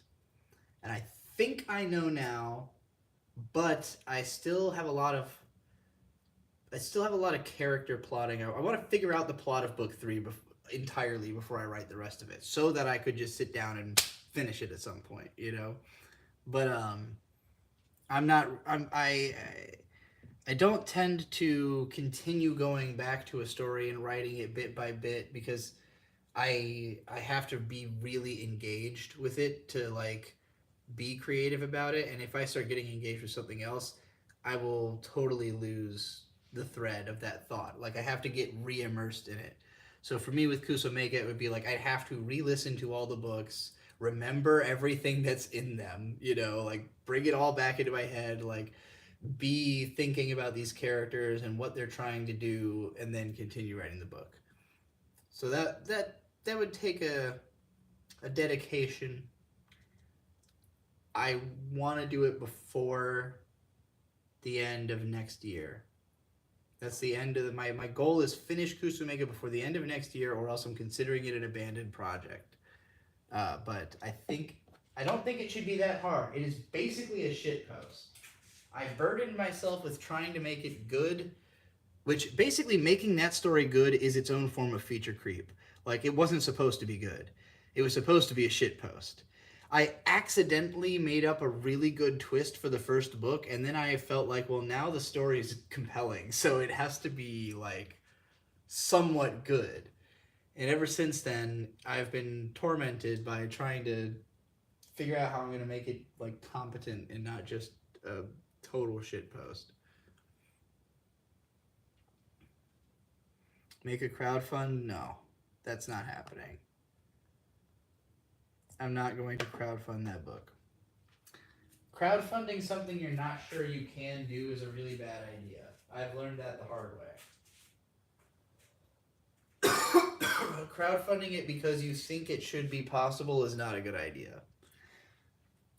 It would be different if I finished the book series and then crowdfunded a physical release of the book series to recoup the loss of having worked on the book series. But I cannot ask the audience for an advance on something because if I fucked you over, you would never, ever pay for anything I did again. If I fucked over a publisher, I could find another publisher, maybe. By fucked over I mean fail. Like if I just, they would probably be more likely to hold me accountable, to hold me to the stake, even than fans. Fans would just quietly stop, as many have done, plenty have done over the years. So yeah, I'm not trying to fuck anybody over by making a bad crowdfunding campaign again. I don't make promises. As Milo said, I don't make promises I can't keep, and so I won't make promises ever.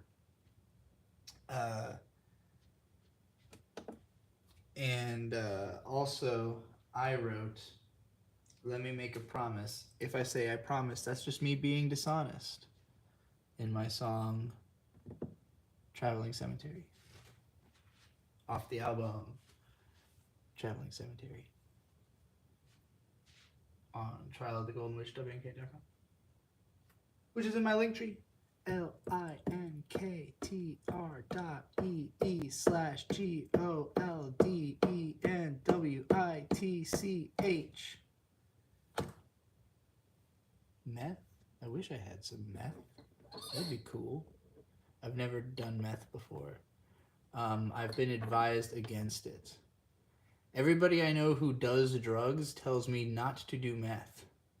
So, I don't. I listen to the people. When somebody is giving you drugs that are way stronger than any drugs you've ever taken, and they're telling you about how bad meth is, you stay away from meth.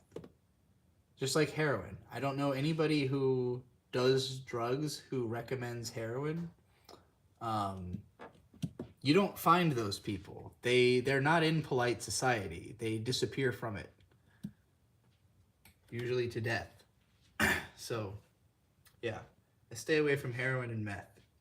And fentanyl, obviously. Stay away from fentanyl.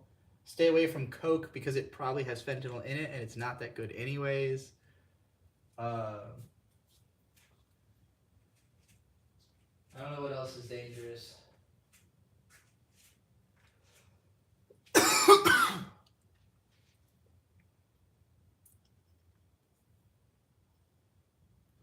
I'm surprised I haven't known anyone who's died of heroin. I know a lot of people who know people who've died of heroin, but not me personally.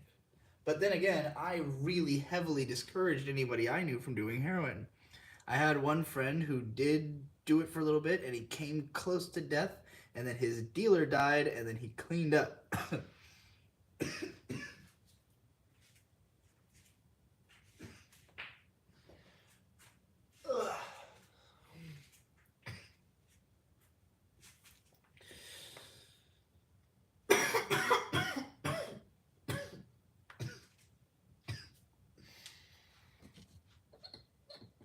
You know, a few who died from Femti, damn. Fent-laced estrogen goes hard, no. Stop. Don't do that. Don't touch the fentanyl, guys. You don't need it. Look.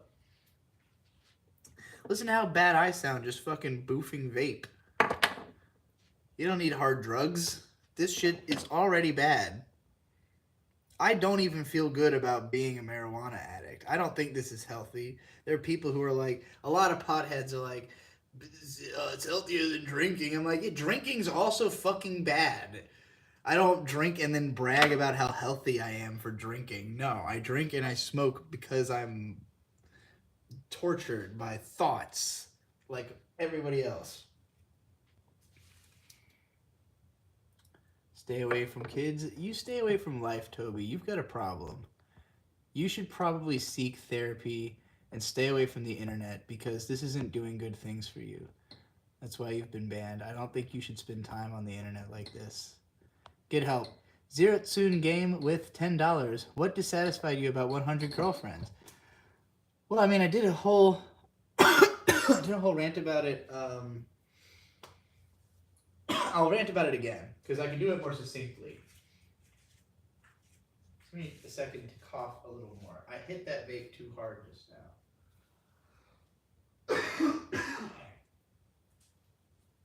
God damn. Brent Williams, kill yourself and stay out of my chat. All right, back to answering the question. Where are these guys coming from? What dissatisfied you about 100 Girlfriends? Right. I'm still in your attic? What are you talking about? That's weird. You're getting banned too, because that's weird shit to say.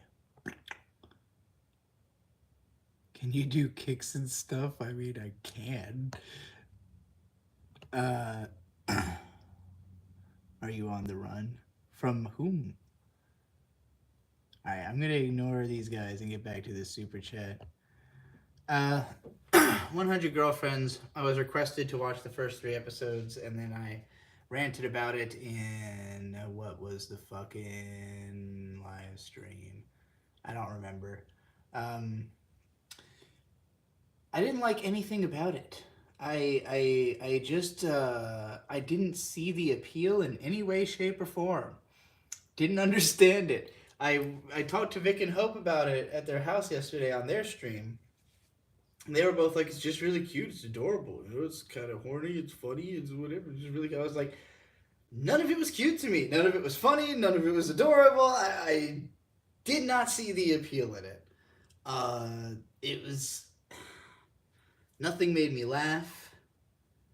There were tons of references, and they always just kind of made me go like, "Huh." Like, oh, they referenced that? Okay. Interesting, you know, like, why are they referencing, like, it was all over the place. It has, like, a meta humor aspect that just, I don't dislike it, but it doesn't really add anything. It's just kind of like a stylistic trapping of the story is, like, that it's somewhat meta. I was like, okay, that's fine. Like, there were a couple of little minor animation gags that made me chuckle, but like I didn't like the character designs. I didn't like the way the world looks. I hated the music. Music all sounds like generic, like visual novel music, which I can't stand. And like the voice acting, I also hate when they do that. Like everybody sounds like they're right on the microphone style of like vocal recording. So they got that.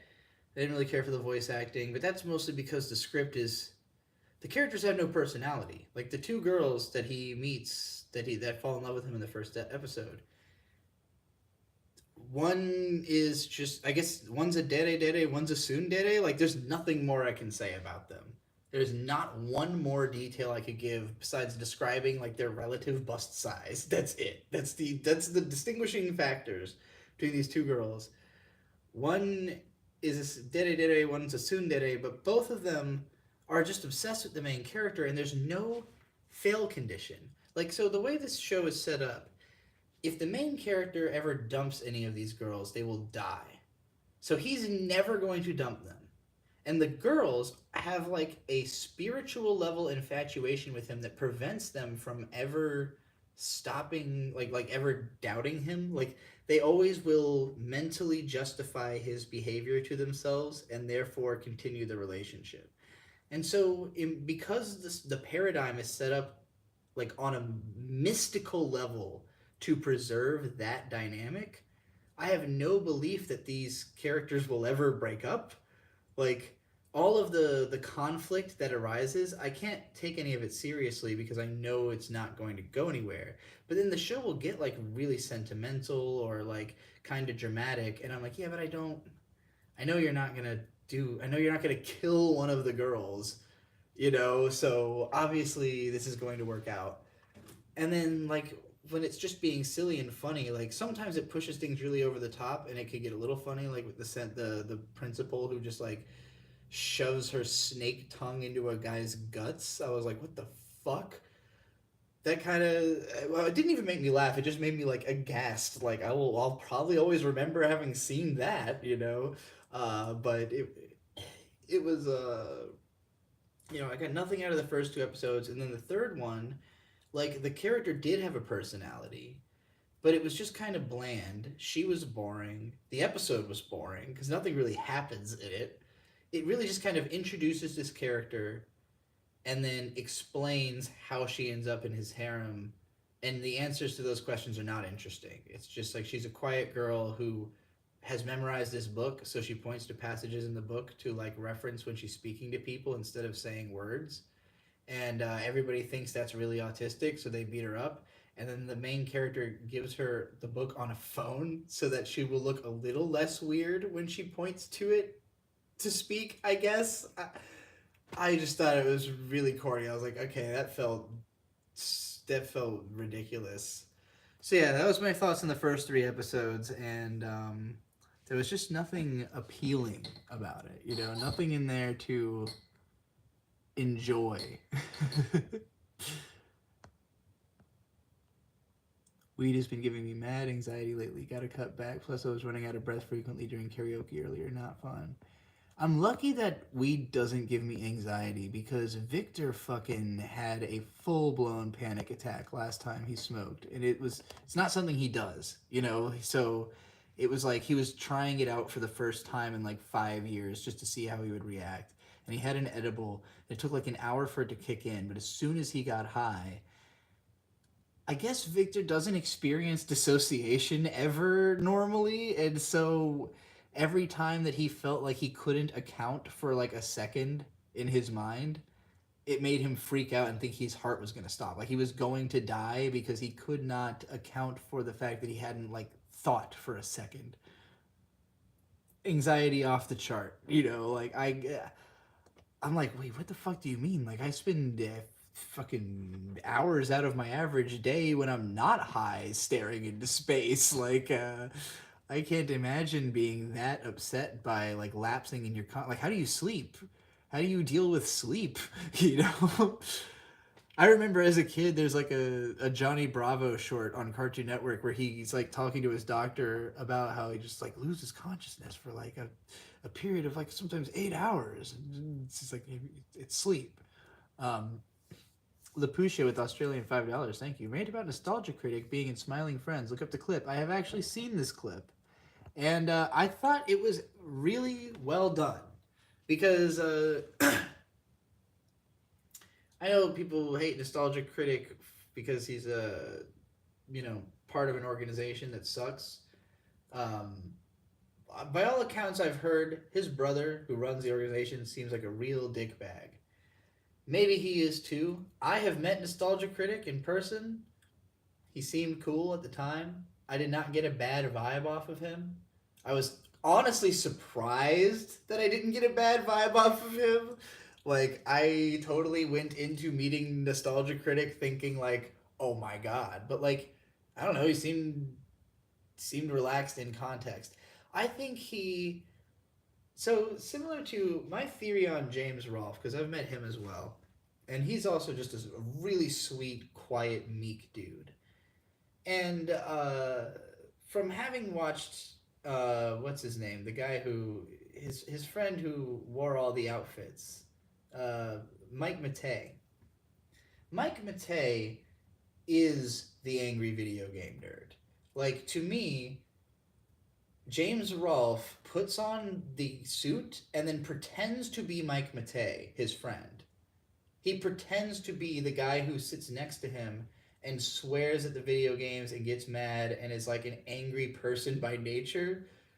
James is like a sweet film nerd, you know, like pretending to be that guy. That's my theory anyway, based on just the personalities of both of them, based on having met James, having seen Mike in videos. Mike is not a guy who goes out in public and hangs out with people, you know. He's not a nice guy from what I understand. So I look at the Nostalgia Critic situation similarly, where like his brother seems like an abusive monster. And so the character that he plays in his content is an abusive monster. And it creates this weird feeling where you're like, you are pretending to be the guy that the guy you work for is, but you're the one bringing people into that work environment, you know, by being famous and making people want to work for you, and then hiring people in to work for shitty brother. That's the impression I got of that situation anyway. Whatever the case, and I don't know that much. This is me based on like internet documentaries and again just like meeting Doug and thinking he seems nice, like not getting a bad vibe off of him. Um, then again, he could be like literally psycho murderer tier of like like incredibly pleasant and then secretly literally a murderer. I don't know. That's the character he plays. So maybe there's bodies under the floorboards. Who knows? I'm not making any accusations. He seems like a nice guy. I'm just saying if stuff like that comes up, I don't want people to say I'm a bad judge of character because I never even hinted that that could be possible. But yeah, in Smiling Friends, the appearance he makes, I mean, it's him as like wearing a stupid outfit, doing like the absolute nostalgia critic lighting, like classic 2006. It's like an instructional video, sort of, but like the it's clear that like they have to look up this video for necessity and they're like as hesitant as they could possibly be without being outright disrespectful, where like the second they get the information they close the laptop and like they don't make a joke about it. It's just like, okay, like that's enough, all right, we got what we needed. And I thought that was a funny way to handle Doug Walker, like acknowledging him as annoying basically. Koof with $5. Thank you so much, Koof. Thank you for not killing yourself. Prayer hands. Are you and Bird going to Hackamania? If so, see you there. Sadly, we are not. We are broke. Completely broke. That's why I've been live streaming every single day. So thank you for the money. It helps tremendously. This stream right now, if I had not decided to stay up late and do this stream, I'd be $55 broker, and that would hurt. Unironically, it would hurt to be $55 broker. I can't even conceive of going back to that universe. Like, this world line is so much better than that one. I cannot even imagine having been in that world line. I don't want to think about it. It's worse. I want the $55 world line. You know how I'm at war with that anime snob about money? Shawn Michaels. Isn't that a wrestler? Am I thinking of somebody else? I have not seen... I've only seen the very beginning of Beverly Hills Ninja. I don't know the reference, unfortunately. But yeah, somebody posted a random brownie recipe in the chat. Interesting. What's up? What's up? What's up is I'm ranting about anything I get super chatted to rant about. Was I still answering Koof's question? Oh yeah, Hackamania. No, we're not going because we're broke. Oh, right. I was going to talk about how fucking broke I am because I went to war with that anime snob. You see, somebody super chatted me to say something nice about that anime snob, and I said, he's definitely got more money than me. There's no way. How big is 10 inches? Huge. 10 inches is, if you're talking about dick size, that is a huge cock. It is very large. Lapusha with Australian $10. Read more helicopter, you motherfucker. How dare you do this to me? This is torture through money. Intentional torment through money. All right.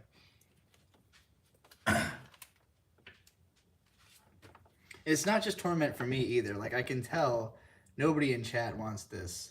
But also, fuck half the chat anyways. When I was a woman, I wanted to machine myself.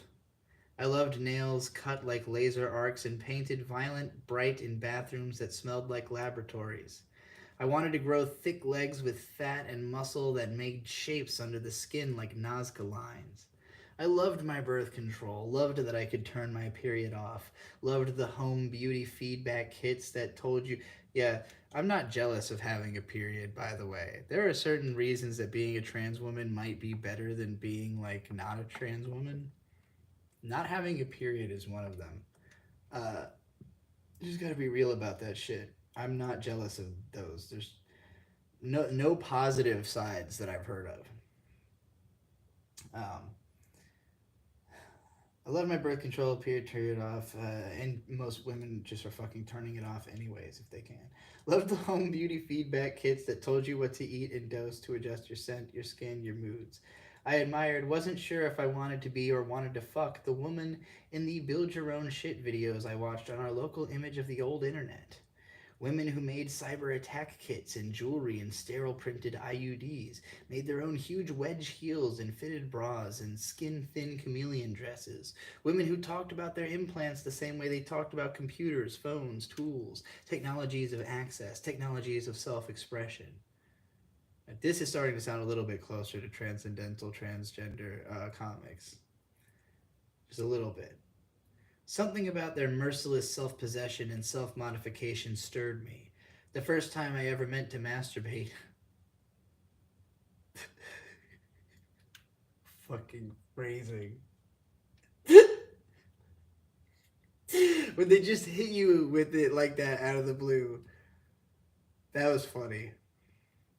The first time I ever meant to masturbate, I imagined one of those women coming into my house, picking the lock, telling me exactly what to do, how to be like her.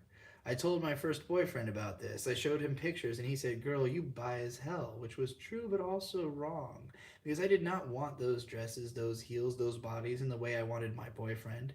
I wanted to possess that power. I wanted to have it and be it.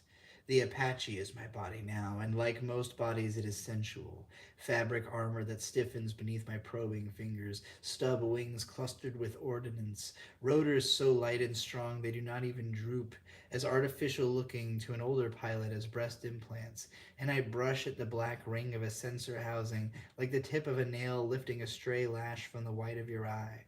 I don't shave, which all the fast jet pilots do, down to the last curly scrotal hair. Nobody expects a helicopter to be sleek. Wait, is that true? I have hairy armpits and thick black bush all the way to my ass crack. Ugh. The things that are taboo. This is not me, by the way. I shave my entire body. I have hairy armpits and thick black bush. Oh, I already read that. The things that are taboo and arousing to me are things taboo to helicopters. All right. I like to be picked up, moved, pressed, bent, and folded, held down, made to shudder, made to abandon control.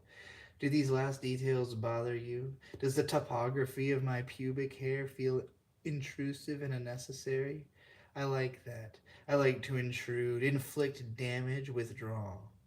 A year after you read this, maybe those paragraphs will be the only thing you remember, and you will know why the rules of gender are worth recruitment. But we cannot linger on the point of attack. True, you cannot linger on the point of attack. That's fair.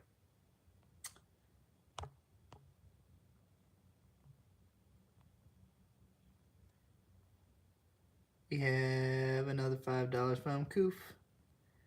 Thank you very much.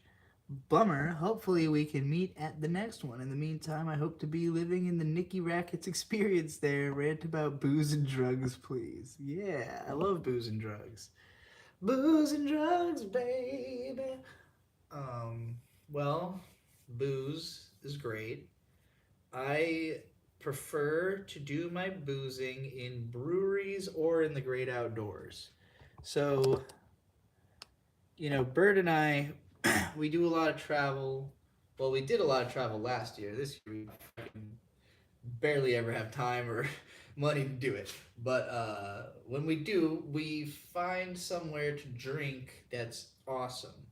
So, you either find a campground and then find a brewery near that campground, and then you go to the brewery, and then you have a beer at the brewery, just one.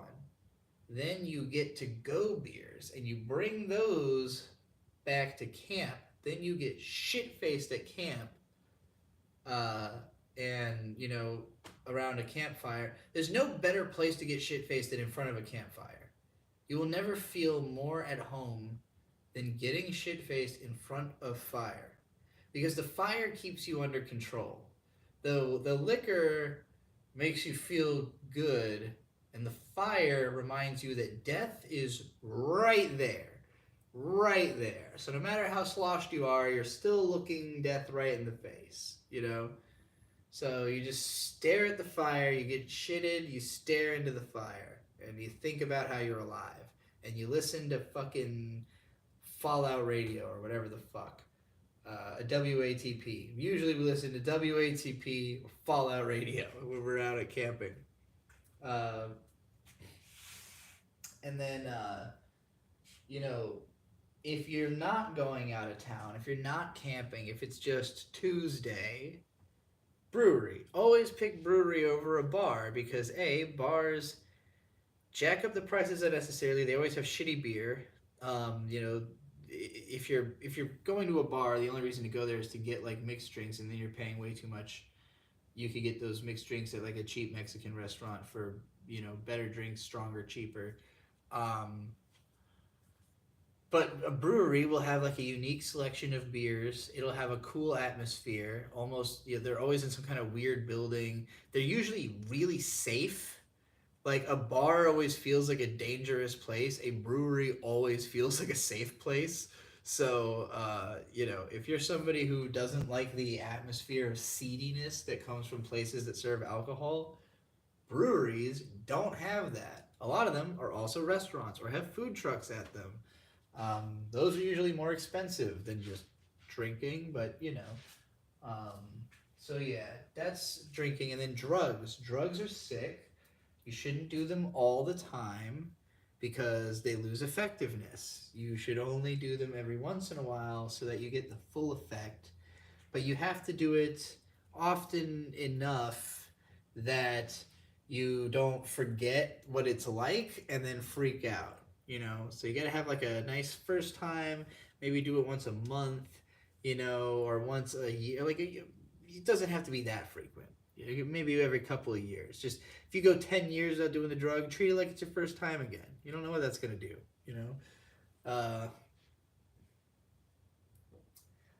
And stay away from heroin, stay away from crack, stay away from coke because it's usually laced with fentanyl and it's not that good anyways for how much it costs.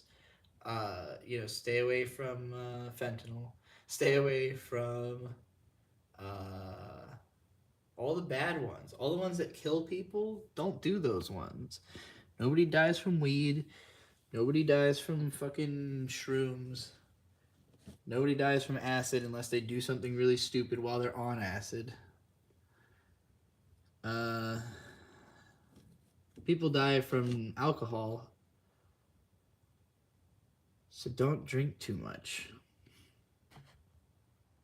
Somebody asked if I have a long schlong. Not like particularly. Justice with $5. Oh, I've got two actually super chats here. Justice, I'll get to yours after this previous one I almost missed. Own the Loner with $5. Rant about spicy noodles because I just ate some and my tongue is in pain.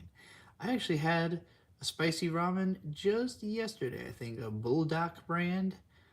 I like spicy noodles. I grew up not eating any spicy food at all. I was very much a white person's palate growing up. I grew up eating like fucking Little Debbie snacks and Sprite as my main diet as a kid, and like kid cuisines,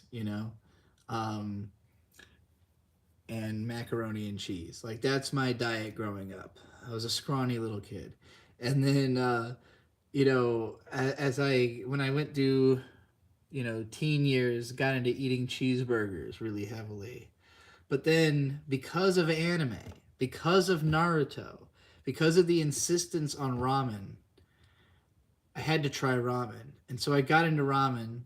And then eventually I found out, during the whole sriracha craze, like adding sriracha to ramen and pho, because I discovered my Vietnamese friend introduced me to pho, so I'm a big fan of that. When you hit sriracha into your noodles, whatever noodles it is, it just elevates it. It just elevates it.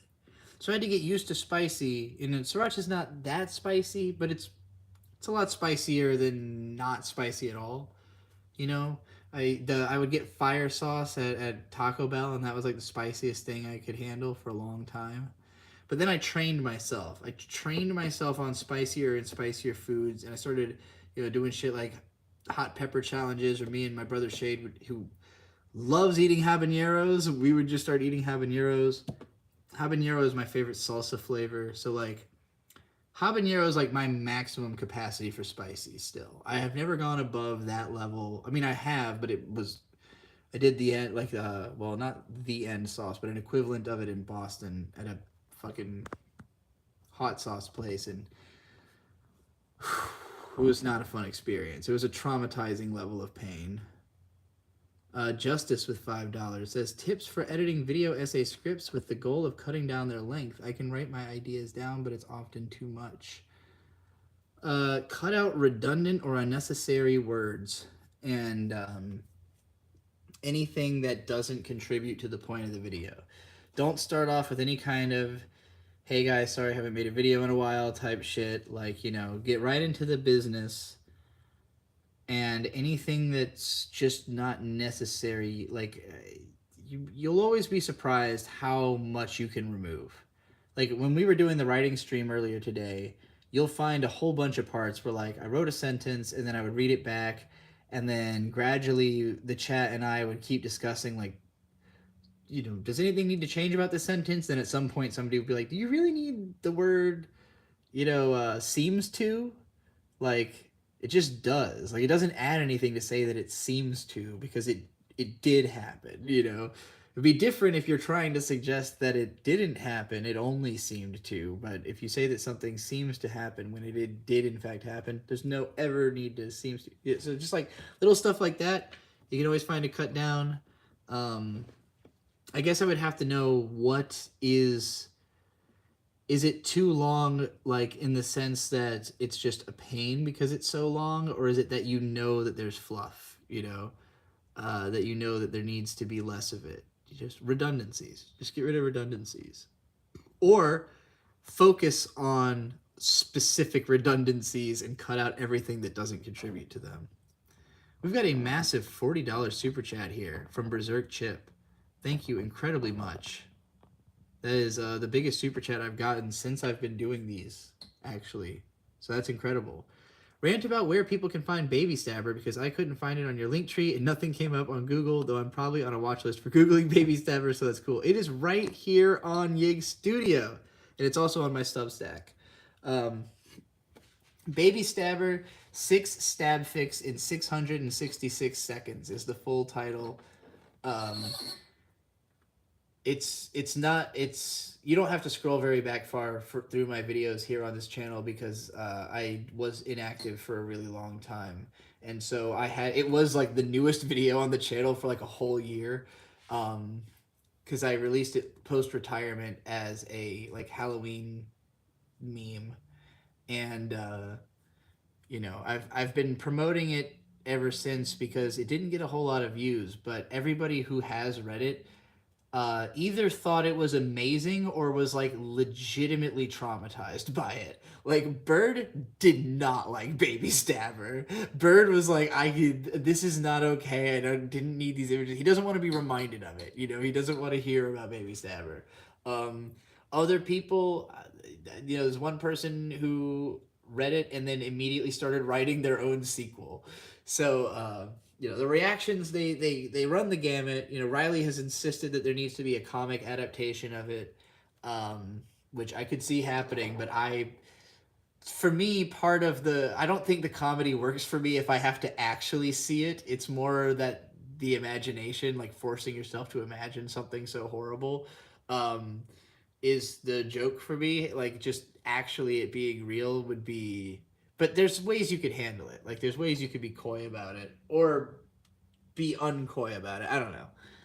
Somebody else would have to figure that one out. I wrote my Baby Stabber. That's my truth. But Baby Stabber, it's 11 minutes. It's like 6 chapters. Chapter 4 is just a lore dump to make sure that everybody understands the character so they can write their own Baby Stabber stories.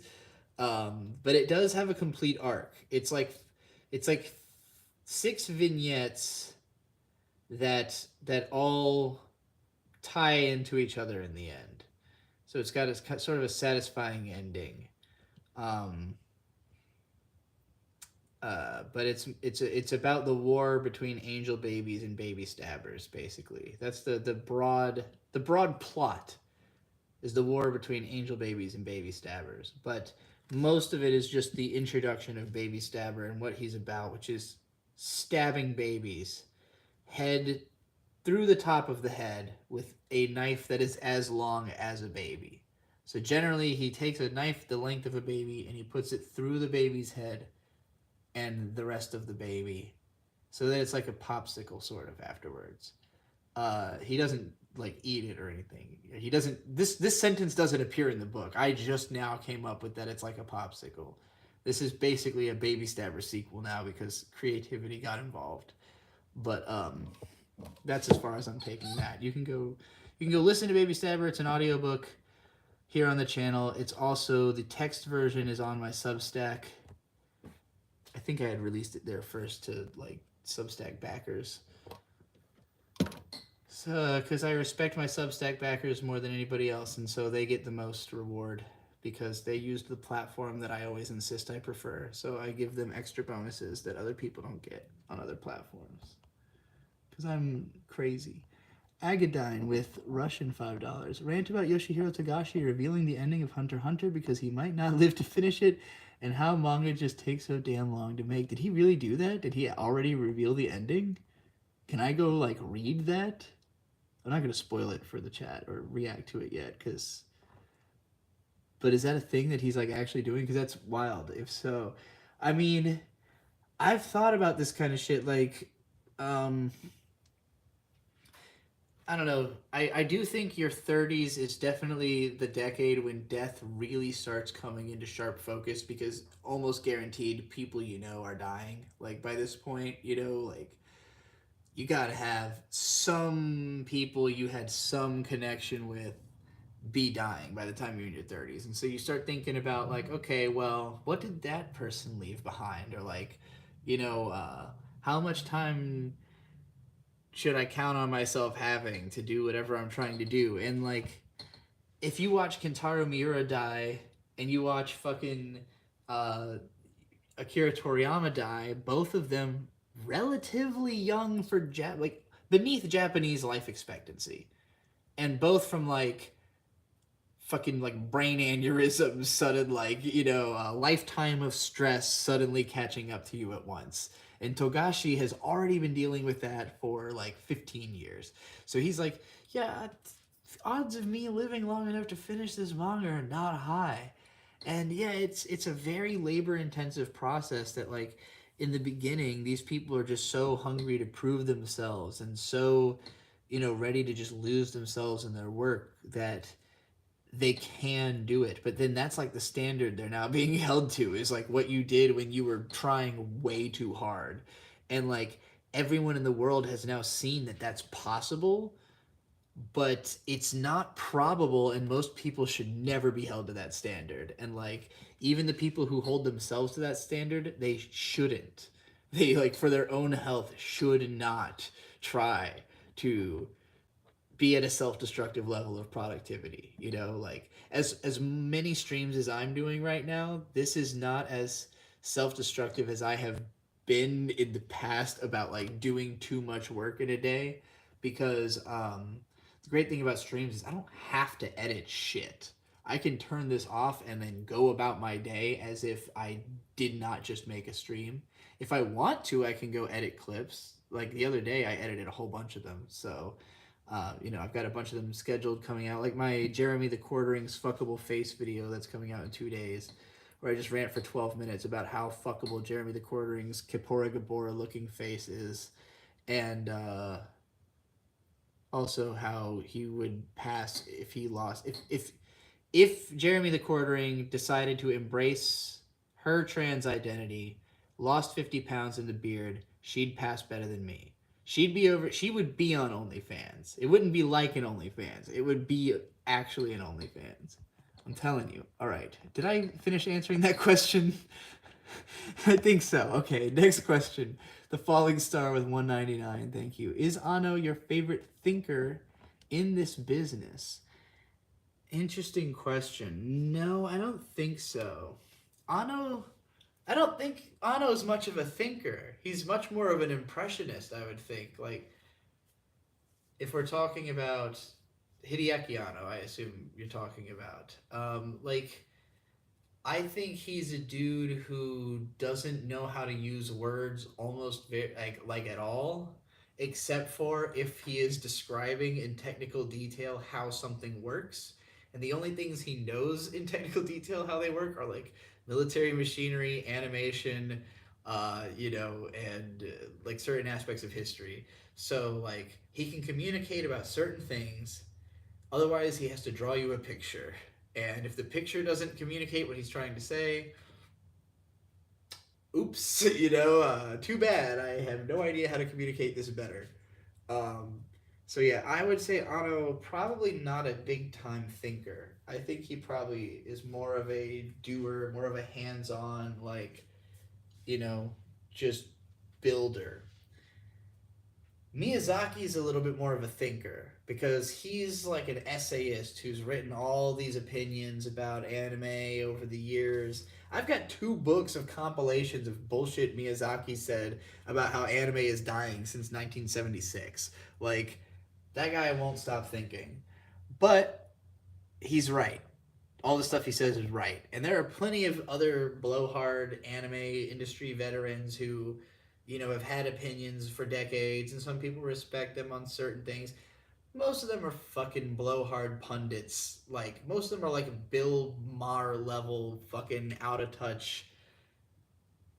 Miyazaki is realistic. I think the stuff he's always been saying has been correct. I think he's maintained perspective. Um, I still don't think he's necessarily an amazing communicator above being an animator, but his films communicate very well. People people get his movies even if they can't explain them, which is not true for Anno. people people feel like they have to go on and on and on and on, and they'll never shut up about Anno's work uh, because it's just badly communicated. Coup for the $5. If you had the money, would you undergo gender affirming plastic surgery to reshape your face/body, etc.? No need to answer if you don't want to. I'm really undecided about that. I don't think I would with the face. Because I've always my perspective on surgery has always kind of been like my mom's a little bit of a Holden Caulfield type of a person. She's really anti-fake, anti-phony people, you know? And so she's always kind of had something to say about somebody having had work done because it is evident. And like if you know how to look for it, you always can tell. You can always tell that someone's had work done. And like it can look good and you can be like, okay, well your face looks good. But 9 times out of 10, that person looked fucking fine. They're just really self-conscious about it. Now, personally, I don't think I have a very masculine face. What I do have is very masculine eyebrows because they're fucking huge. But you can have these threaded. You can have them cut down. You can have them styled. There's a lot I could be doing. I don't have time or money to do all that. My dad paid for laser facial hair removal back in California before he foolishly kicked me out of his house for reasons he later regretted. And I've never been able to finish that laser hair removal, but theoretically I can get the rest of this blown off. Now, I've got a little bit of a big nose, but plenty of girls do, yeah. The jaw is maybe a little broad. I do have this butt chin, which is usually a masculine feature, although I've known girls who have them. I don't feel very insecure about the shape of my face. I think if I was putting an effort into feminizing myself, I don't think surgery would be necessary. Where surgery would be necessary would be if I wanted to have any of this shit chopped off. Samurai sword. Hold on, like a katana. Like you got a katana stance. Cut it all up. That's me cutting my dick and balls off with a katana. That's the noise it makes. I don't know why it makes that noise. But I don't know about that either, because I definitely don't want the vagina installation surgery. As I understand it, it's not very effective. My shit still works. You know, like it's it's effective. It doesn't. I don't want an ineffective version. I prefer to maintain the effectiveness of the body parts. Personally, I'm not knocking anybody. Some people really hate their penis. Like a lot of trans girls are like, "This thing is the source of all my problems." You know, this thing is not the source of all my problems. It's it's fine. It's not that big a deal. It's not the source of all my problems. I'm growing tits. This thing can't hurt me. Tits are too powerful. All right. But so if I was gonna get some kind of surgery, what would I get? Would I? Is there any I would? Now see, I have considered, regardless of having not going all the way with the surgery, just getting my balls chopped off, because that just cuts off the testosterone. I think my balls are in the way. They usually just itch. I'm not a huge fan. They're not contributing a lot. And my cat, my mom just had the boy cat in the house's balls cut off. So I've been watching him like, how are you behaving? And the cat has kind of gotten bitch made, which is kind of my goal. But what if I lose too much drive? Like what if, like, as a sensible woman, should I be using the benefits of testosterone to my advantage? You know, like if I have tons of estrogen and then also a little boost of testosterone, is that like circumstantially beneficial? I don't know. I don't know what I'd be cutting myself off from. I don't want to be unreasonable just because I'm trans. I want to live a life of advantage and abundance, you know, but also of self-comfort. But luckily, I don't know, I feel pretty good about how I look.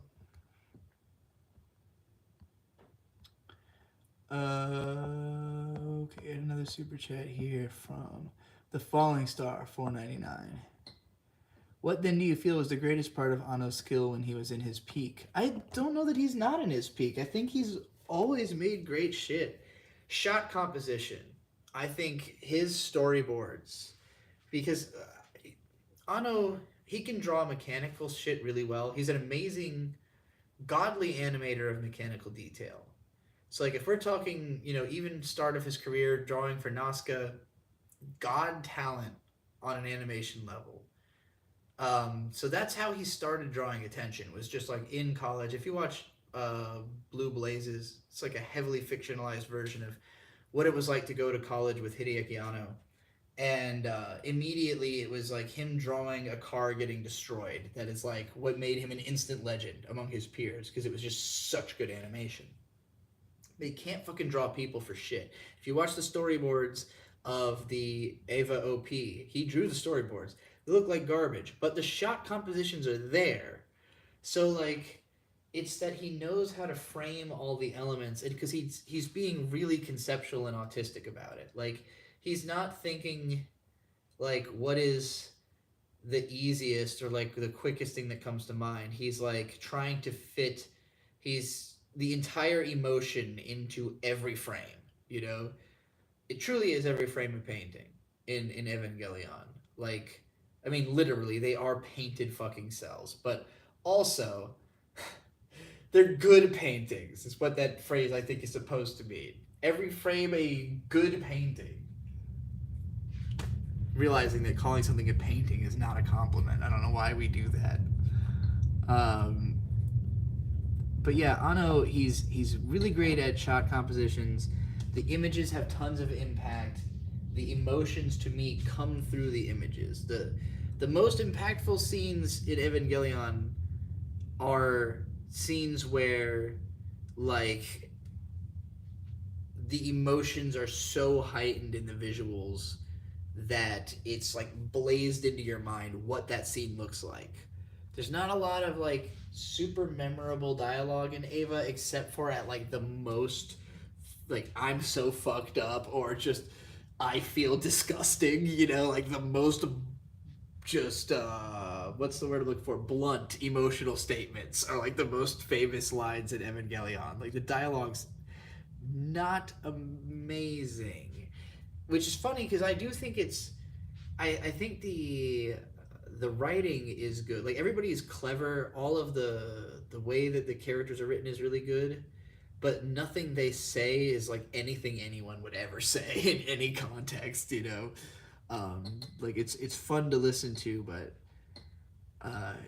there's not you're in a different universe when you're watching Evangelion. It's in its own world. That's what makes it so hard to explain to other people is that it's like it's really the whole experience. It feels like you're inside of a guy's brain. And I think that a lot of introspective people have just never like there's just not a lot of media that conveys introspectiveness through like usually it's like introspective people writing about extroverts that they wish they were, and Ava is about writing about the introvert that you hate you are, and I think that's what makes it capture that magic so well. It's like, oh, this is for people like me who like can't change or don't think we can change or are like beating our heads against the wall trying to change the introverted nature and just not like breaking through. um, that's who it's for. Did I watch Mob Psycho season 3? No, I have not seen Mob Psycho season 3. Not yet. I should.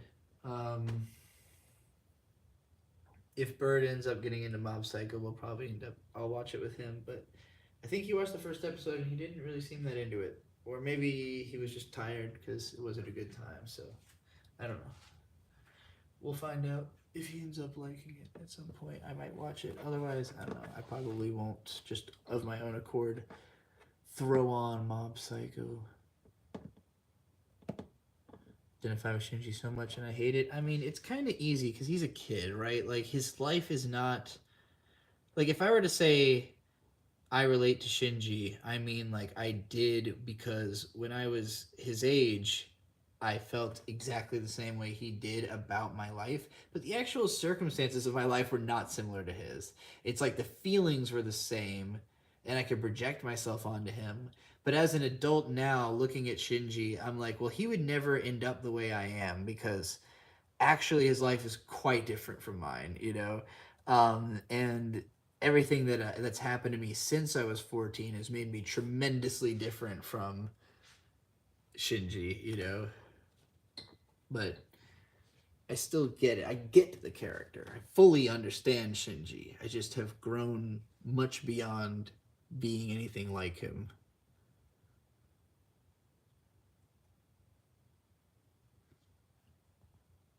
You relate to Misato more as you grew up? Yeah, for sure I did. When I got into my 20s, I was like, oh my god, now it's Misato as the main character.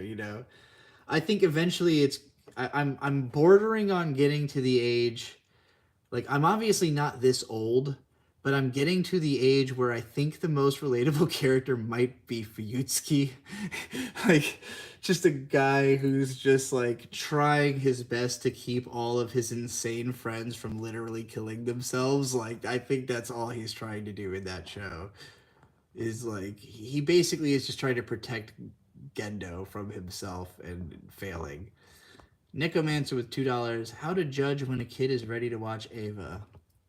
When they start asking you questions about death, or like if you realize your kid is really horny.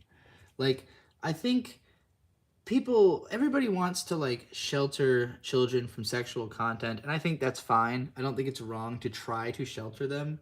But when you realize that a kid is really horny, if you don't like talk to them about that or make them understand it, it's going to get worse. Like, it's a problem that's going to multiply and get worse.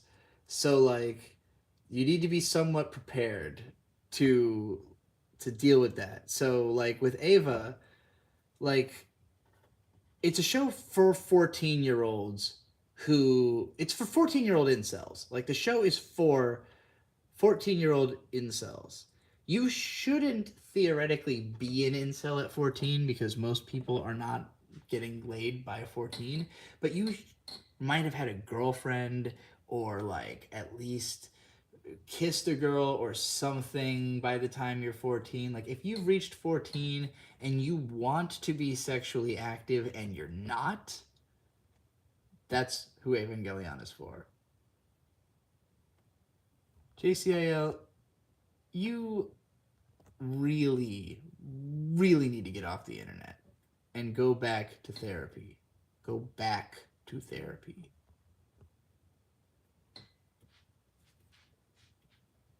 I was doing your mom at that age.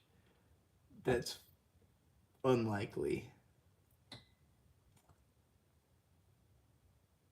I think I had the incel mindset at 14. I definitely had the incel mindset at 14. But Ava helped me with it. Evangelion helped me because the whole bit where they just straight up explain what the show is about, where they're like, the you that's in your head is different from the you that's in Asuka's head. Like, you don't perceive yourself the same way other people perceive you. And like, I just didn't really get that until Ava said it. When they said it out loud, I was like, oh, fuck. Yeah, of course. None of these people understands me the way I understand me, and I don't understand them the way they understand themselves, and I should not make assumptions about them. Like, just realizing that, like, I was making assumptions and expecting other people, like, I was expecting other people to make correct assumptions about me, not realizing that there's no reason for anyone to do that unless they understood me, which they're never going to. So I think Ava's important for understanding that and just kind of coming to terms with, like, yeah, nobody's ever going to perfectly understand you, and you just have to deal with it. Like, you have to live with them or turn them all into a fucking goo together, I guess. But not everybody's going to come with you into the goo. And if you like those people and you want them around, you just got to deal with them being a cunt like Asuka. The Falling Star for 199 says, very torturous relationships Ava have. I want to read that like Yoda. Very torturous relationships Ava have. Yeah. Well, and that's the point, I think. Like, it's about that inability to bridge the gap. But, you know, I think a lot about the end of Evangelion and the last scenes of Shinji strangling Asuka and then letting go. And she just says, you're disgusting.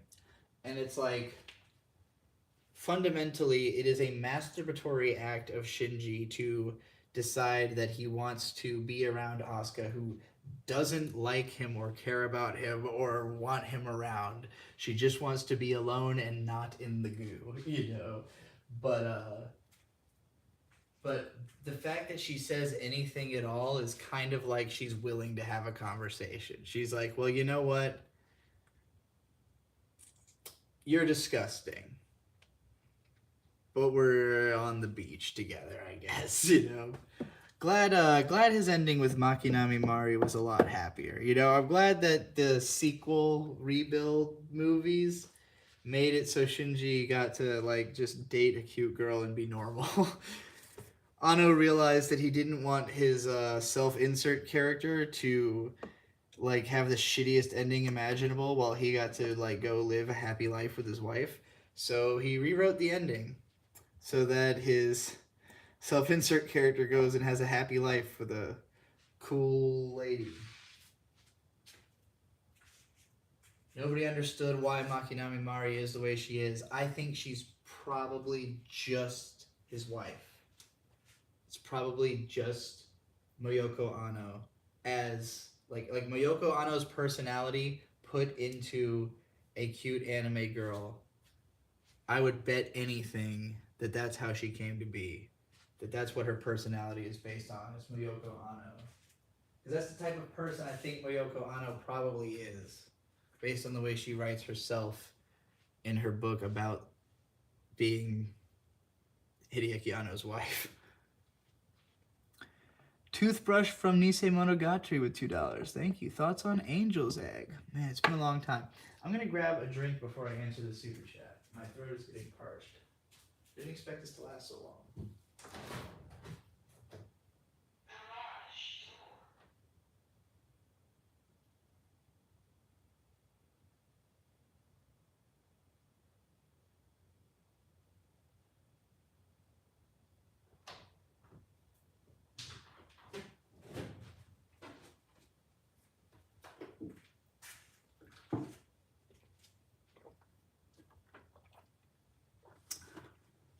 Is it really 3 in the morning?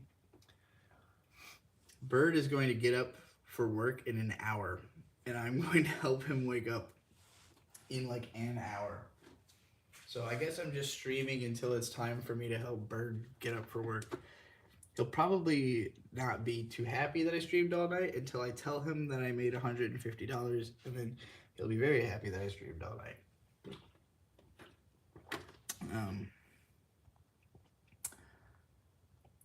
Angel's Egg, right.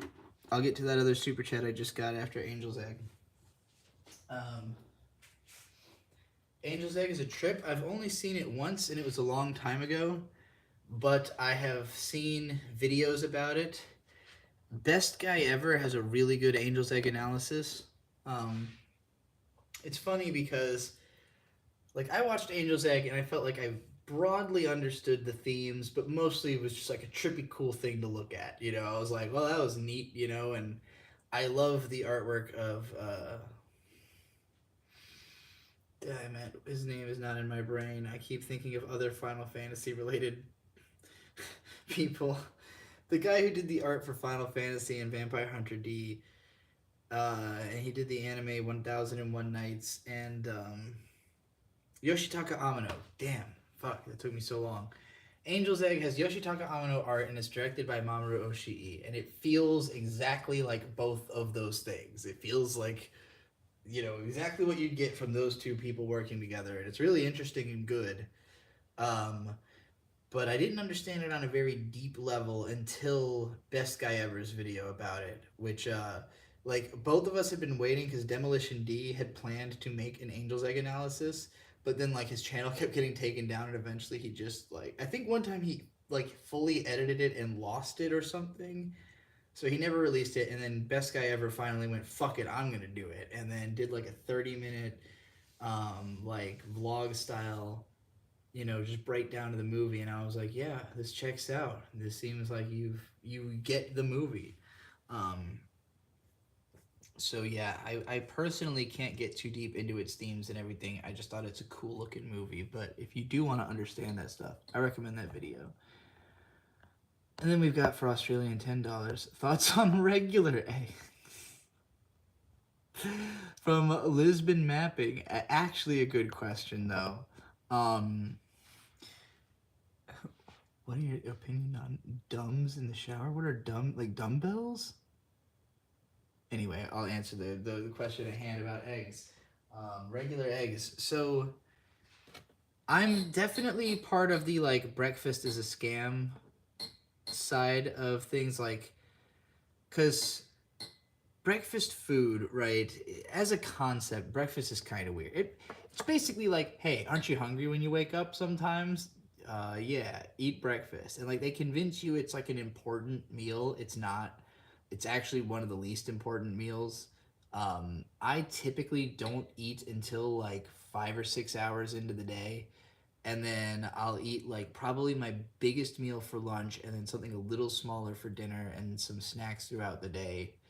Usually just lots of salt, you know, salty stuff. But yeah, breakfast I've never considered like actually important, and I'm a big cereal fan. I'm not a big egg fan, especially like fast food eggs, you know, the stuff that you get on like all the biscuits, all the breakfast foods. So it's always driven me nuts that, like, from the hours of 6 to 10:30, like, it's almost impossible to buy anything at a fast food restaurant that doesn't have those eggs on it. Eggs made well are great. Bird makes amazing sunny side up eggs. He makes amazing scrambled eggs. You know, I'll always eat the eggs Bird makes. Personally, I boil eggs and make egg salad sandwiches. I had one today. I had actually a double-decker, 3 slices of rye. Might have even been pumpernickel rye. I think it's just like, yeah, 3 slices of rye bread, thin sliced, with fucking a ton of what I put in it, my egg salad. I boil the eggs, just put eggs in water, leave it on high heat for like 20 minutes, deshell them, mash the eggs up with a spoonful, I use 2 eggs, a spoonful of mayonnaise, as much mustard and different varieties of mustard as you like. Paprika, sriracha, crushed red pepper, black peppercorn, salt, fucking garlic powder, actual garlic if you have it, minced garlic, any kind of garlic, um, lemon juice. What else did I fucking put in there? I know that wasn't all of it. I don't remember. There was probably something else. That's my opinion about eggs. Eros Oxide with $2. Thank you incredibly very much. Says, thoughts on Blue Period? It's keeping me alive right now. That is the art manga, yeah. I have only seen the first couple episodes of the anime, and I thought it was good. It's solid. It's basically a... It seems to be, at least from what I saw, structured like a sports career manga, like Hajime no Ippo or something, or Baby Steps, where it's about like a person, starting in a field and rising to the top of that field through, the tutelage and competition of other greats in the field, and basically tries to explore everything about what it means to be doing that job, in the process of doing it or using that skill set. And so, but in this case, the skill set is like painting. So, the name Blue Period being a reference to the fact that many artists go through a period where they just use lots of blue. They just cannot stop bluing it up because there's just so many different blues. But yeah, the anime, from what little I watched, it seemed good, but it also seemed like the manga was obviously better because the anime just didn't look that good. From what I understand, it also was skipping over details. So pretty much everybody was just telling me, yeah, you should really just read the manga. So at some point I'll do that. I'll cover it on Manga Monday, which is my manga review show over on the We Watch Anime channel. Haven't done it for a couple Mondays because I only do it when I actually have time to read manga that week. And since I've been live streaming constantly, we'll have to do a manga reading live stream. I know it's probably really illegal. It's probably considered content. I mean, maybe if I paid for like Crunchyroll, would I be allowed to broadcast like reading manga to people? I don't know. I don't know how that works. If I like just opened up one of my physical copies of something and read it to you, would that be illegal? Is that copyright infringement? I don't know how it works. Lapucia with $5. More helicopter, please. Sorry, it's the only thing I want. I mean, you know what? It's okay. It's okay. I'm gonna drink a little bit of this tea.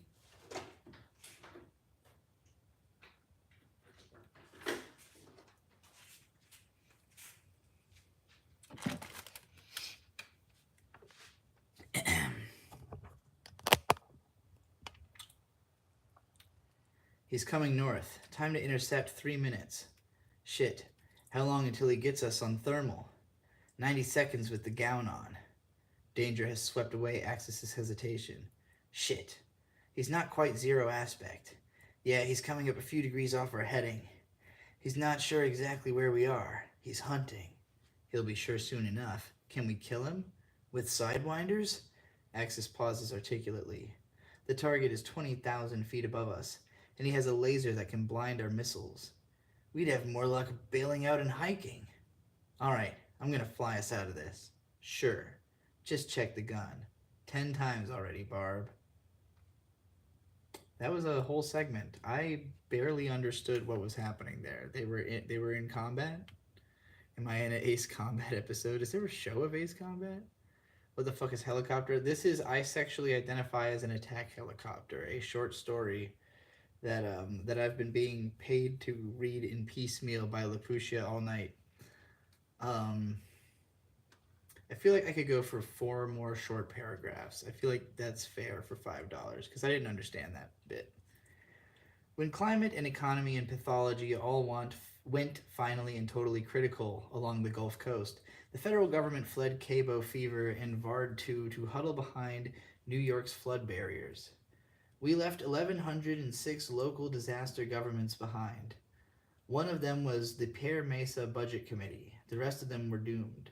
Pear Mesa was different because it had bought up and hardened its own hardware and power. So Pear Mesa's neural nets kept running, retrained from credit union portfolio management to the emergency triage of hundreds of thousands of starving sick refugees. Pear Mesa's computers taught themselves to govern the forsaken southern seaboard. Now they coordinate water distribution, re express crop genomes, ration electricity for survival AC, manage all the life support humans need to exist in our warmed over hell.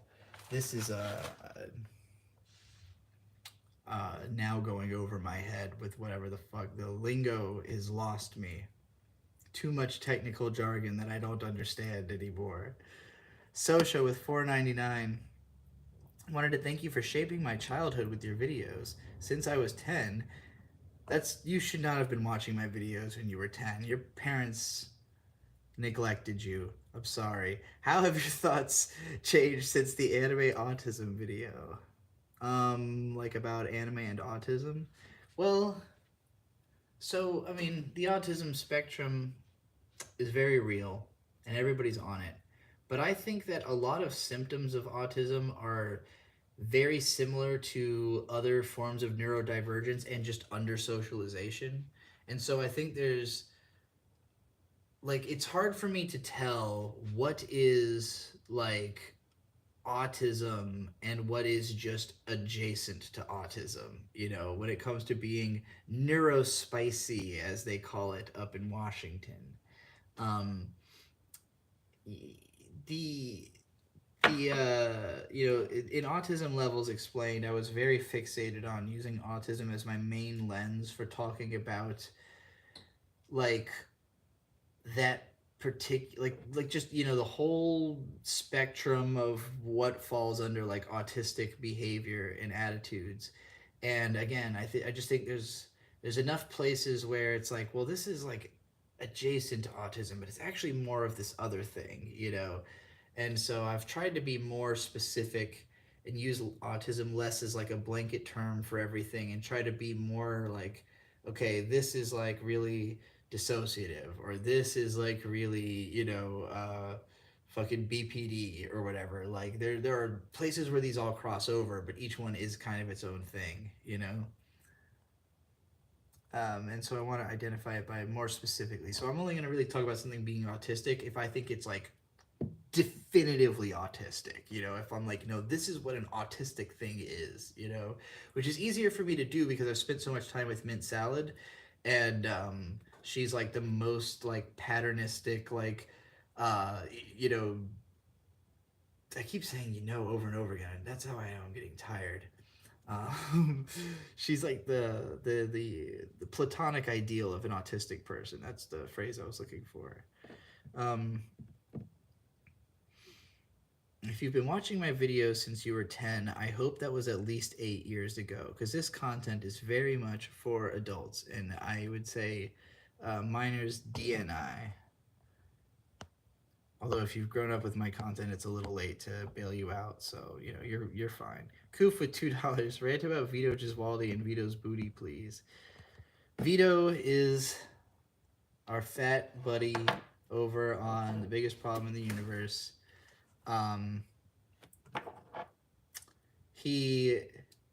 Vito has a gambling addiction, and it's kind of funny, but it's also kind of like you worry about him, because you're like, well, this can destroy you quickly. Like, you like flirting right on the line and being right under what you consider the line, but eventually you're going to start moving your line. You're just going to move your Overton window until you're until you've got a real issue, unless you already do. But maybe he's trying to prevent that from happening. But it always feels like you're 1 foot in and 1 foot out with Vito. This vape is like fucked up. So I don't know what the fuck happened to this, but it's like just emitting right now. It's like just fucked. Don't know how this happened. It's still got like a few days worth of weed in it, and I do quite would like it to last, as I don't have money to buy more. it's functioning, but I might need to like tape it fucking together. It's like coming apart. I don't understand. Like, look at it. It's like just slowly keeps opening, and I keep like closing it back up, but it just keeps slowly opening. I don't know why that's happening. It's strange. What can I do to? Also, it's just like constantly hitting right now. I can't hit that enough to get all the. Oh, Jesus Christ! What are you doing? It's like forcing me to smoke it. Okay, I'm putting that down, and I'm not touching it until tomorrow. It's like really hot. I feel like it's gonna fucking explode. That was worrisome. Vapes are made 10,000 per minute in China. I believe that. Anyway, about Vito. He's a cool guy. He's funny. He's quick-witted. I've read his comic. It's good. I have read Super Killer, and it is good. But if it's not out by the end of summer, I am going to rip him to shreds because he put it on rap. He rapped that it was Super Killer Summer, and he made it a big wham bar in his Eric July diss track that he should have made a year ago. And if you don't know about the Surgical Summer or the, what was the other one? Sadistic Summer? Like, there's been the idea of naming a summer is a very big rap thing, but especially a big rap diss thing of recent years. And to do this right after the Kendrick and Drake diss battle, for him to finally come out with an Eric July diss track and call it Super Killer Summer, specifically making fun of Yaira Winter, because Eric July was supposed to release his comic Yaira in the winter time. It was Yaira Winter. It was like his big campaign. And then because of the fact that Mint Salad hijacked the hashtag and all winter long was doing Yaira cosplay and hashtagging it Yaira Winter, Eric July refused to actually promote the hashtag and didn't end up releasing Yaira until like fucking well into spring. So if you want to dunk on how late Yaira Winter was by saying Super Killer Summer, you have to get Super Killer out by the end of summer, or else I have to release the most scathing diss bars you have ever heard. I already have a Vito diss track loaded. I already have it ready to go. I'm on a Kendrick Lamar level of psychotic readiness to beef with anybody who gives me reason. So if he doesn't finish Super Killer, it's on like Donkey Kong reenacting Red Dawn with the script of Black Swan, which is also how it was on with that anime snob. So it's all love with Vito as long as Super Killer comes out by the end of summer. If it doesn't, as Kendrick Lamar says, I'm YNW Melly. Which, for white boy Vito means he's a guy who killed his friends.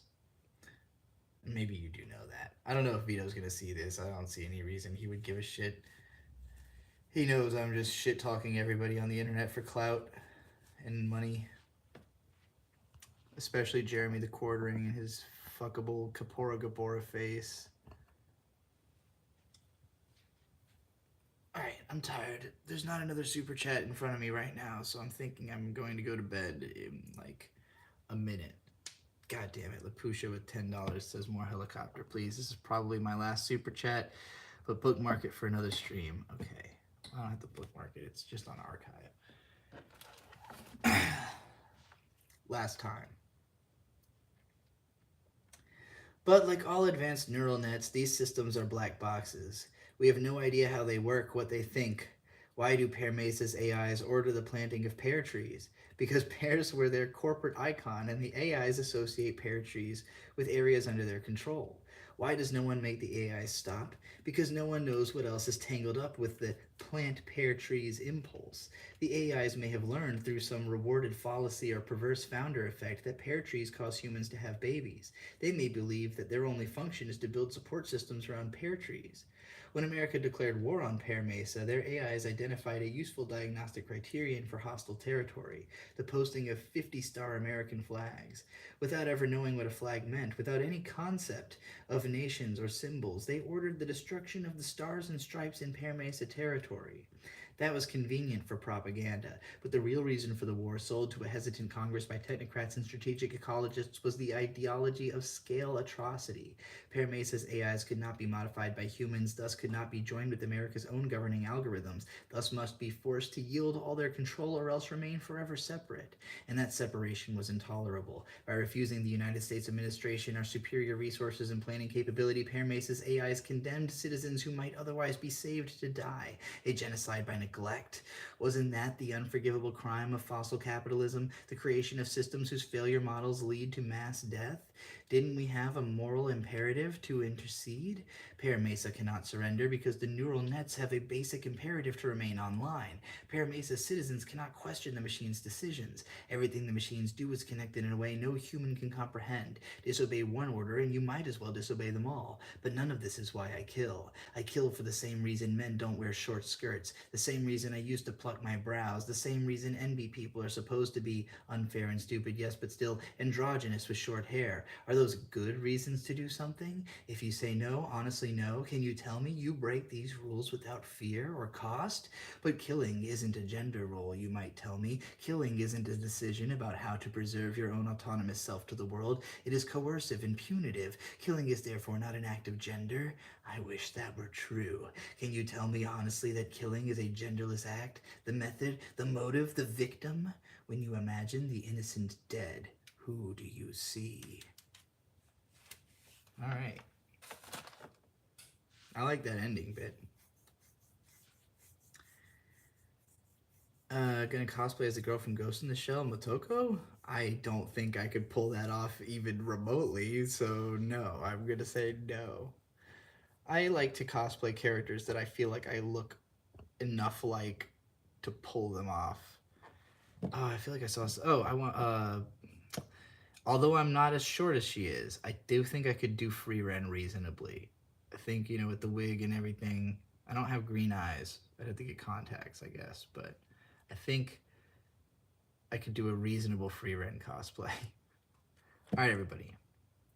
I've got like half an hour before I'm waking Bird up, so I'm just gonna like lay for a while and then do that, and then probably sleep through the day, and then live stream in the late afternoon or nighttime, because somehow I made way the fuck more money live streaming from midnight to 3 in the morning than I normally do. So y'all demented up here at night. Y'all crazy. I mean, a lot of that was LaPusha paying me like $70 to read about this attack helicopter story, but it's been fun. All right, thanks everybody.